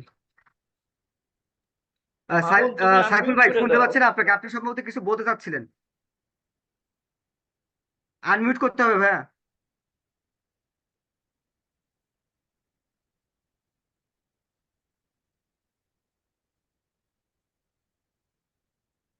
ওকে, তাহলে আমরা একটা কাজ করি, সাইফুল ভাই আপনি কি শুনতে পাচ্ছেন? একটু আনমিউট করবেন প্লিজ। হ্যাঁ, আবার আবার আমরা শুনতে পাচ্ছি না, আনমিউট করেন, আবার আবার মিউট হয়ে গেছে, আনমিউট করেন আবার। হ্যাঁ, এখন শুনতে পাচ্ছ? জি পাচ্ছি। হ্যালো, হ্যাঁ পাচ্ছ? জি ভাইয়া পাচ্ছি। আচ্ছা, আমি ওই একটা পয়েন্টে কথা বলতে চাই। আমাদের তারা স্টুডেন্ট অ্যাসোসিয়েশনের সাবেক সভাপতি, আমাদের প্রিয় ছোট ভাই ডাক্তার ইউসুফ যেটা বলেছে, খুবই চমৎকার এই আইডিয়াটা। বিশেষ করে আমাদের যে আমাদের নিউ ইয়র্কে যে পুলিশ ভাইটা চাকরি করেন, জাহাঙ্গীর ভাই, ওনার পরামর্শটাতে আমার মাথায় আসলো যে আমরা আগামীকাল সকালেই এই স্টুডেন্ট অ্যাসোসিয়েশনের পক্ষ থেকে আমরা আরো যদি সমাজের আরো কিছু মানুষকে নিতে পারি, তাদেরকে নিয়ে, স্টুডেন্টদেরকে নিয়ে, বিশেষ করে স্টুডেন্ট অ্যাসোসিয়েশনে যারা আছে, তাদের বাইরে যারা আছে, তাদেরকে নিয়ে আমরা মোটামুটি একটা দল। আমাদের পারপাসটা হলো যে আমরা ওসি বা পুলিশদের সাথে দেখা করব, উপজেলায় দেখা করব, তাদেরকে আমরা একটা তাদের পাশে আছি বা তাদের আতঙ্কিত হওয়ার কিছু নাই, এই ধরনের ইগুলো বলবো। পাশাপাশি আমরা হিন্দু কমিউনিটির যারা নেতা আছেন বা উল্লেখযোগ্য যারা ব্যক্তিবর্গ আছেন, তাদের সাথে একটু দেখা করব, দেখা করে আমরা বলবো যে আপনাদের কোনো চিন্তা নাই, এবং আমরা কিছু নাম্বার দিয়ে আসবো, যে নাম্বারগুলো আমরা থানা এবং আমাদের এখন যে র্যাবের এখন একজন আমাদের সিরাজগঞ্জে একজন, সরি, সেনাবাহিনীর একজন ক্যাপ্টেন আছেন, উনি দায়িত্বে আছেন, ওনার নাম্বারও আছে। তো ওনার নাম্বারের সাথে কমিউনিকেট করে আমরা টোটালি একটা এমন অ্যারেঞ্জমেন্ট করব যাতে করে সবার মধ্যে একটা আস্থা ফিরে আসে। আস্থা ফিরে আসাটা সবচেয়ে বেশি জরুরি। অনেকে কোনো কারণ ছাড়াই এই মুহূর্তে আতঙ্কে আছে। অনেকে কোনো কারণ ছাড়াই এখন একটা আ ক্ষোভ পুষে রাখার চেষ্টা করবে। সুতরাং এই জায়গাতে তারা স্টুডেন্ট অ্যাসোসিয়েশন নেতৃত্ব দিক। আমি একটা ইউসুফের সূত্র ধরে আমি বলতে চাই যে তোমরা একটা চিন্তা করো রাত্রের মধ্যেই যে আমরা কারা, কারা যাচ্ছি। আগামীকাল সকালে একটা টাইম ফিক্স করে জানিয়ে দাও। আজকে রাত্রে তো ইনফেক্ট আমরা কেউই ঘুমাবো না। কারণ আমরা আরো বিগত কয়েক রাতও ঘুমাইনি। আজকেও ঘুম হবে না। আমরা এই বিষয় নিয়ে কাজ করতে পারি। ইনশাআল্লাহ আমরা তারাশে দৃষ্টান্ত স্থাপন করতে পারবো এবং আমরা সবাই ভালো তারাশ গঠন করতে পারবো। এটা আমার দৃঢ় বিশ্বাস। এবং আমি মনে করি যে স্টুডেন্ট অ্যাসোসিয়েশন আরো শক্ত ভূমিকা নিতে পারবে। সবাই ভালো থাকবেন। আজকে রাতে আর কথা হবে না। হ্যাঁ, ভাইয়া। নিয়েন না, আমি একটু মানে যার যার এলাকা শেষ, মানে যদি আশেপাশের হ্যাঁ, লোকজনের আমরা সাথে কালকে কথা আমি ওটা বলতে চাচ্ছি, কালকে যখন আমরা ওখানে দেখা করব, আমরা যখন বসবো তখন আমরা একটা প্ল্যান ওয়ার্কআউট করব যে কিভাবে কার কার এলাকায় কিভাবে করে দেওয়া যায়। আজকে রাত্রে তো আর সম্ভব না। সকালে আমরা as early as possible আমরা নাস্তা খেয়েই চলে আসলাম ৯টা ৯:৩০ মধ্যে। এসে যদি ভাই আমরা এই অবশ্যই কাজগুলো স্টুডেন্ট পার্টি, কারণ এই মানে স্টুডেন্টদের দিয়ে সম্ভব, হ্যাঁ, ইয়াং জেনারেশন অ্যাবসোলুটলি। কারণ আমি একটা জিনিস মনে করি, সেটা হলো যে এখানে এই আন্দোলনের মূল সূতিকাগার হচ্ছে ছাত্র সমাজ। এবং আমরা যা কিছুই করতে চাই না কেন ভবিষ্যতে, তাদেরকে সামনে রেখে আমরা করব। এটা আমাদের প্রতিশ্রুতি হোক। হ্যাঁ, তাদের সামনে রেখে করব। তো ছাত্ররা আমাদের সামনে থাকবে, আমরা তাদের অভিভাবক, আমরা তাদের বড় ভাই, আমরা সেই হিসেবে তাদেরকে সবসময় সাপোর্ট দিয়ে সহযোগিতা। হ্যাঁ। তো এটা আগামীকালকে অর্গানাইজ হোক। আমরা যারা এখানে আলোচনায় ছিলাম তারা এই আলোচনার বাইরেও অনেকেই আছেন। আমরা একটা কাজ করি, আমরা এই হেল্প ডেস্কের একটা সেন্ট্রাল কমিটি করে দেই, কারণ এটা দিয়ে সারা উপজেলা হ্যাঁ। ছড়া দেয়, ওইটা বেস্ট হবে। কারণ এবং কারো যদি তড়িৎ দরকার হয় তখন আমরা হচ্ছে ইয়ে করতে পারি, আমরা হচ্ছে হ্যাঁ, সেই তোমরা পেপার ওয়ার্ক হিসেবে এইটা করো এবং সেটাকে ফ্ল্যাশ করো, অসুবিধা নেই। কিন্তু পাশাপাশি তোমরা কালকে ফিক্স আপ করো যে কালকে আমরা এই কাজগুলো, আমার কাছে যেটা মনে হয়েছে এই মুহূর্তে থানার পুলিশদের সাথে আমাদের যারা সিভিল সোসাইটির ভালো মানুষ আছি, সভ্য মানুষ আছি, তাদের দেখা করাটা খুব জরুরি। কারণ আসলে ওনারা অন্যায় করেছেন, ওনারা এই অন্যায়গুলো বিএনপির সময় অনেক পুলিশ করছে, এটা আমাদের ভুলে গেলে চলবে না। তো সুতরাং ওনারা চাকরির ক্ষেত্রে অনেকেই করেন, চাকরির ক্ষেত্রে অনেক সময় পরিস্থিতির শিকার হয়ে করেন, বউ বাচ্চার জন্য করেন। তো সেক্ষেত্রে ওনাদের উপরে ক্ষোভ পুষে রাখা না রেখে ওনাদেরকে আসলে আমাদের তো এই দেশে খারাপ হোক আর ভালো হোক, আলো হোক আর অন্ধকার হোক, সবটাই তো আমাদের এই দেশের পুরোটাই তো আমাদের, তাই না? তো ওই মানসিকতা নিয়ে আমাদের চিন্তা করা দরকার। সেই জন্য আমরা এই কাজগুলো যদি করি, কালকে ওনাদের সাথে দেখা করি, প্লাস সংখ্যালঘু 2-4 জনের সাথে দেখা করে যদি বলি ভাই আমরা আছি, আপনারা যে কোনো সিচুয়েশনে আমাদের সাহায্য করবেন, আমরা অন্তত আঞ্চলিক গ্যারান্টি আপনাদেরকে দিচ্ছি। তো তাহলে আমরা একটা ভালো মানুষ, ভালো মুসলিম হিসেবে নিজেদের প্রতিষ্ঠিত ওকে করতে ভাইয়া, পারবো আমি ইনশাআল্লাহ। সম্ভবত ঢাকায় আছি, আমি যেতে পারবো না, কিন্তু আমি কমিটির সবাইকে বলে দিব হ্যাঁ, যেন তুমি বলে দাও সাকিব তোমার ইসলাম ভাই। অর্গানাইজেশনের, হ্যাঁ তোমার অর্গানাইজেশন সবাইকে বলে দাও, বলে দিয়ে টোটাল ডিজাইন তোমরা করো, করে আমাদেরকে বলো যে এই করব, আমরা এই চাচ্ছি, আমরা করব ওকে, ইনশাআল্লাহ ঠিক সব আছে, হবে। আমরা কালকে আপাতত ইউনো ইউনো মহোদয়, মানে সিনিয়র যারা আছে, সাইফুল ভাই যারা আছে, তারপরে আরো যারা আছে হ্যাঁ, আমাদের তাদের সিনিয়র যারা নিয়ে আছেন, আর যারা আছেন সিনিয়র, যাদেরকে নেওয়া যেতে পারে সবাইকেই নাও, কোনো অসুবিধা নাই। ছাত্ররা সামনে থাকবে, আমরা পেছনে থাকবো, এই আর কি বিষয়। এটাই। ইঞ্জিনিয়ার আব্দুল থাকলে মজিদ সবাই ভাই, ভাই ভাই শুনি নাই ভাই। বললাম সাইফুল ভাইরা বা কিংবা আরো যারা মানে অ্যাকসেপ্টেবল কিছু পার্সন আছে যারা হ্যাঁ সমাজের হ্যাঁ জন্য কাজ করে, তাদের রাখলে কি একটা সবার জায়গায় ভরসার একটা জায়গা হয়। যেটা সাইফুল ভাই বললো যে ঘটনা ঘটতেছে, আবার কিছুটা প্যানিক চড়তেছে, ভয় পাচ্ছে, এই আতঙ্কিত থেকে, এই প্যানিক থেকে তাদেরকে বাঁচানো দরকার আসলে। মুক্তি দেওয়া। এবং এটাতে আমরা একটা মাইকিংও করতে পারি যদি প্রশাসন সহায়তা করে। না, এটা হচ্ছে আমরা কালকে যখন মিটিংটা করব, ডিসিশনটা নেব, মানে ফার্স্ট স্টেপটা আমরা আগে করি। কালকে আমরা আগে মিট আপ করি, সবাই একসঙ্গে হই।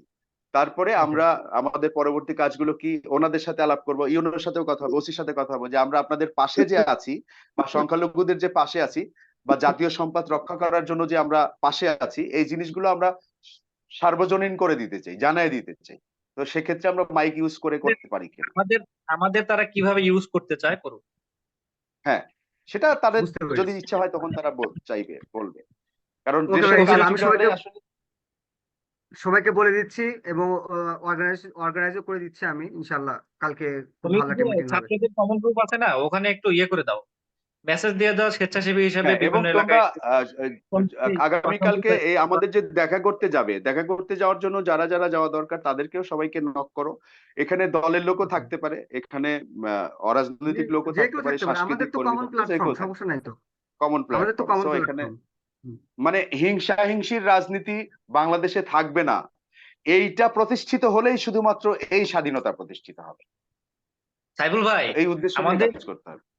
আমাদের অ্যাসোসিয়েশনের মূল থিমটা এটা, আমরা সকল রাজনৈতিক ব্যক্তি নিয়েই কাজ করব, কিন্তু কোনো হ্যাঁ, সেটাই রাজনীতি বলছি। এখানে করতে পারবে না, আমাদের নিয়ে কেউ রাজনীতি করতে রাইট। পারবে না। এটাই হচ্ছে আমাদের থিম। আমাদের ওকে, সবাই ইনশাল্লাহ। ওয়েলকাম, এখানে এসে কেউ যেন রাজনীতি চলমান সংকট নিয়ে একটু আমাদের উপরে ব্লেম আসছে, এটা আসবে আমি জানতাম, কিন্তু কিছু করার নাই, আমরা মূল আদর্শ থেকে বিচ্যুত হতে পারি না। যাই হোক, ইনশাআল্লাহ ভবিষ্যতে আরো ঝড়ঝাপটা আসবে, সেগুলো ইনশাআল্লাহ কাজ কাটায় করো, উঠবো। কাজ করলে তোমার এই ব্লেমটা তো এমনি মোচন না, হয়ে যাবে। এখন এই শুধু এই ব্লেমটার ব্যাপারে আমি বলি, সেটা হলো যে স্টুডেন্ট অ্যাসোসিয়েশন যে আলোচনাগুলো করতে দিয়েছে গ্রুপে, মানে এই ছাত্র আন্দোলনকে অনুপ্রেরণা দেবার জন্য বা অনেকে স্বাধীন মতামত প্রকাশের সুযোগ দিয়েছে, সেটা তো একটা বিরাট ব্যাপার। এটা তো একটা বড় প্ল্যাটফর্ম ছিল, এখানে অনেকে করছে, এটাই তো গণতন্ত্র, এটাই তো থাকা উচিত। তবে অনেকের ওভার এক্সপেকটেশন ছিল স্টুডেন্ট অ্যাসোসিয়েশন কেন এত জোরালো ভাবে আন্দোলনে যাচ্ছে না বা করছে না, কিন্তু স্টুডেন্ট মেম্বাররা তো সবাই জড়িত ছিল আন্দোলনের সাথে। এটা তো আমরা জানি, আমরা কারণ তো এইসব বাচ্চারা তো আমাদেরই, তাই না? আমরা তো চিনি সবাইকে। ইন্টারনাল সুতরাং ভাবে এটা ভাই বড় কোনো ব্লেম না। অনেককে আমরা ইন্টারনাল ভাবে সহযোগিতা করছি। এই যে এর মধ্যে আমরা প্রায় 11টা পুলিশ ক্লিয়ারেন্স করাইছি, যাদের সামনে ভাইবা টাইবে আছে, চাকরি টাকরি আছে, এটা আছে সেটা আছে। এরপরে হসপিটাল, বাসা ম্যানেজ করে দেওয়া, হোস্টেলে থাকতে পারতেছে না, ইভেন কাউকে আমরা ফ্লেক্স লোড পর্যন্ত দিয়েছি, তোমরা বাসায় কথা বলো, ফ্লেক্স লোড কোথায় পাচ্ছে না। তো আমরা কিন্তু আমাদের দায়িত্ব কিছুটা হলেও পালন করছি, হয়তো ম্যাসিভ আকারে পারি নাই, কিন্তু আড়ালে আবডালে আমরা কিছুটা যথেষ্ট। প্ল্যাটফর্ম থেকে গেলে অনেক কিছু চিন্তা করতে হয় মামুন। সবচেয়ে বড় কথা হলো যে এই যে এখন যে আবার তোমরা দায়িত্ব নিতে যাচ্ছ, এটাও তো কম বড় কিছু না, মানে কোনো পাওয়াই ছোট না বেসিক্যালি, তাই না? কেবল তো ভাই কেবল তো শুরু, কেবল তো শুরু, এটা কিন্তু কিছুই না ভাই। না, এবং আমরা যদি এখন ভুল করি, আবার যদি ভুল করি, আবার যদি সেই পুরনো সংস্কৃতি এস্টাবলিশড হয়, আমাকে ফিরা দিচ্ছে ভাই। 90 গণ আন্দোলনের পরে খুব ইমপ্রুভমেন্ট হয় নাই। 2008-এর এই যে 111-এর সরকার এসে আরো অধপতন করেছে, আমাদের আরো কুশিক্ষিত করেছে। হ্যাঁ, কুশিক্ষিত করেছে। তো সুতরাং ওইটার জন্য আর পুনরাবৃত্তি না ঘটে। চিন্তা করছিলাম কোভিড এসে মানুষটা মানুষ হবে, কিন্তু আরো খারাপ হয়েছে। ইতিহাসের খারাপ। শিক্ষা এটাই ভাই, ইতিহাসের শিক্ষা এটাই যে ইতিহাস থেকে কেউ শিক্ষা নেয় না, ঠিক আছে? ভবিষ্যতে নেবে তো কিনা আমার তাও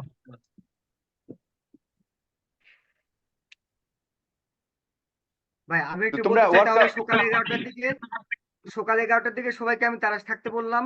আর ওখানে হচ্ছে রাসিব আছে এলাকায়, রাসিব, মাসুম, সবুজ আছে, এবং যারা আছে তাদেরকে আমি কোঅর্ডিনেট করতে বলতেছি। আমি নিজে ওদের ফোন দিব, সমস্যা নাই। সাইফুল ইসলাম ভাই, আপনার কাছে অনুরোধ, আপনি একটু গিয়ে ওদের একটু গাইডলাইন দিবেন, কারণ ওই সবাই ওই বিষয়টা পারে না। আমি থাকলে আমি নিজেই দিতাম, কিন্তু ও, মানে আপনি একটু যান। আপনার কাছে অনুরোধ থাকলে আমি আপনাকে ফোন দিবনি। আব্দুল কাদের স্যার আছেন, প্লিজ আপনি একটু আমাদের সহযোগিতা করবেন ইনশাল্লাহ। আলামিন মনি ভাই আছেন, তারাশি আছেন। আলামিন মনি ভাই শুনতে পাচ্ছেন? আপনি একটু আমাদের কালকে একটু সহযোগিতা করবেন ভাই।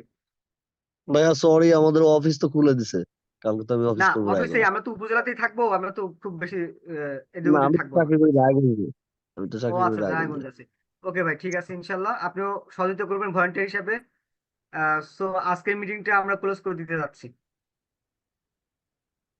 ঠিক ঠিক আছে, আছে। সবাই ভালো থাকবেন, সুস্থ থাকবেন, আলহামদুলিল্লাহ। আব্দুল মজিদ আঙ্কেল, আপনি কিছু বলতে চাচ্ছেন কি? না আমি তেমন কিছু বলতে চাচ্ছি না, এমনিতেও তারা শান্তিপ্রিয় এলাকা। তারপরে তোমরা যে উদ্যোগ নিছো, আই হোপ যে আমাদের মনে হয় যে কোনো সমস্যা হওয়ার কথা না।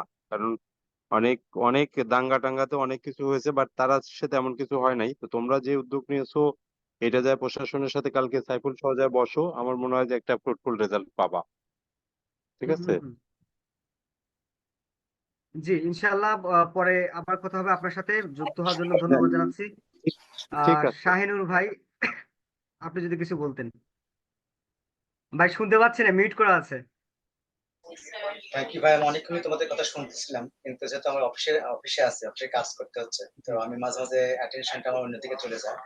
আর কংগ্রেচুলেশন, আচ্ছা, আমি অফিসে কাজ করছিলাম, এই জন্য মাঝে মাঝে তোমাদেরকে শুনতে পাইনি। তো থ্যাংক জি ইউ, জি কনগ্রাচুলেশন। আমি শুনছি তুমি ইউএস তে আসতেছো, ভালো। তো এখনো যদিও এখানে 25 বছর হলো, কিন্তু আসলে দেশের মায়া এখনো ভুলতে পারিনি। প্রতিনিয়ত স্বপ্ন দেখি দেশটা ভালো হবে।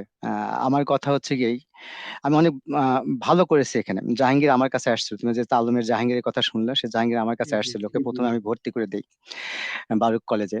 ওর সাথে আমার খুব সার্বক্ষণিক যোগাযোগ হয়। আরো বেশ কিছু ছেলে পেলে আসছিল যাদেরকে আমি হেল্প করেছি। তো তার মধ্যে জাহাঙ্গীরের কৃতজ্ঞতাটা অনেক বেশি, এখনো সেই কথাটা মনে রাখছে আর কি। যা হোক, খুব ভালো একটা ডিসিশন হয়েছে যে আমরা যা থানায় যে কথাটা বলি, এটা খুব আমার মাথায় আসেনি, জাহাঙ্গীর কথাটা তুলছে, এটা খুব ভালো একটা ডিসিশন। আর আমি যতদূর খোঁজ দিচ্ছি আমার এলাকায়, আমার তারাশে কিছু হয়নি, তার মানে দবিলাতে কিছু হয়নি। তাই আমি তো বললাম যে ওখানে ভেঙছে।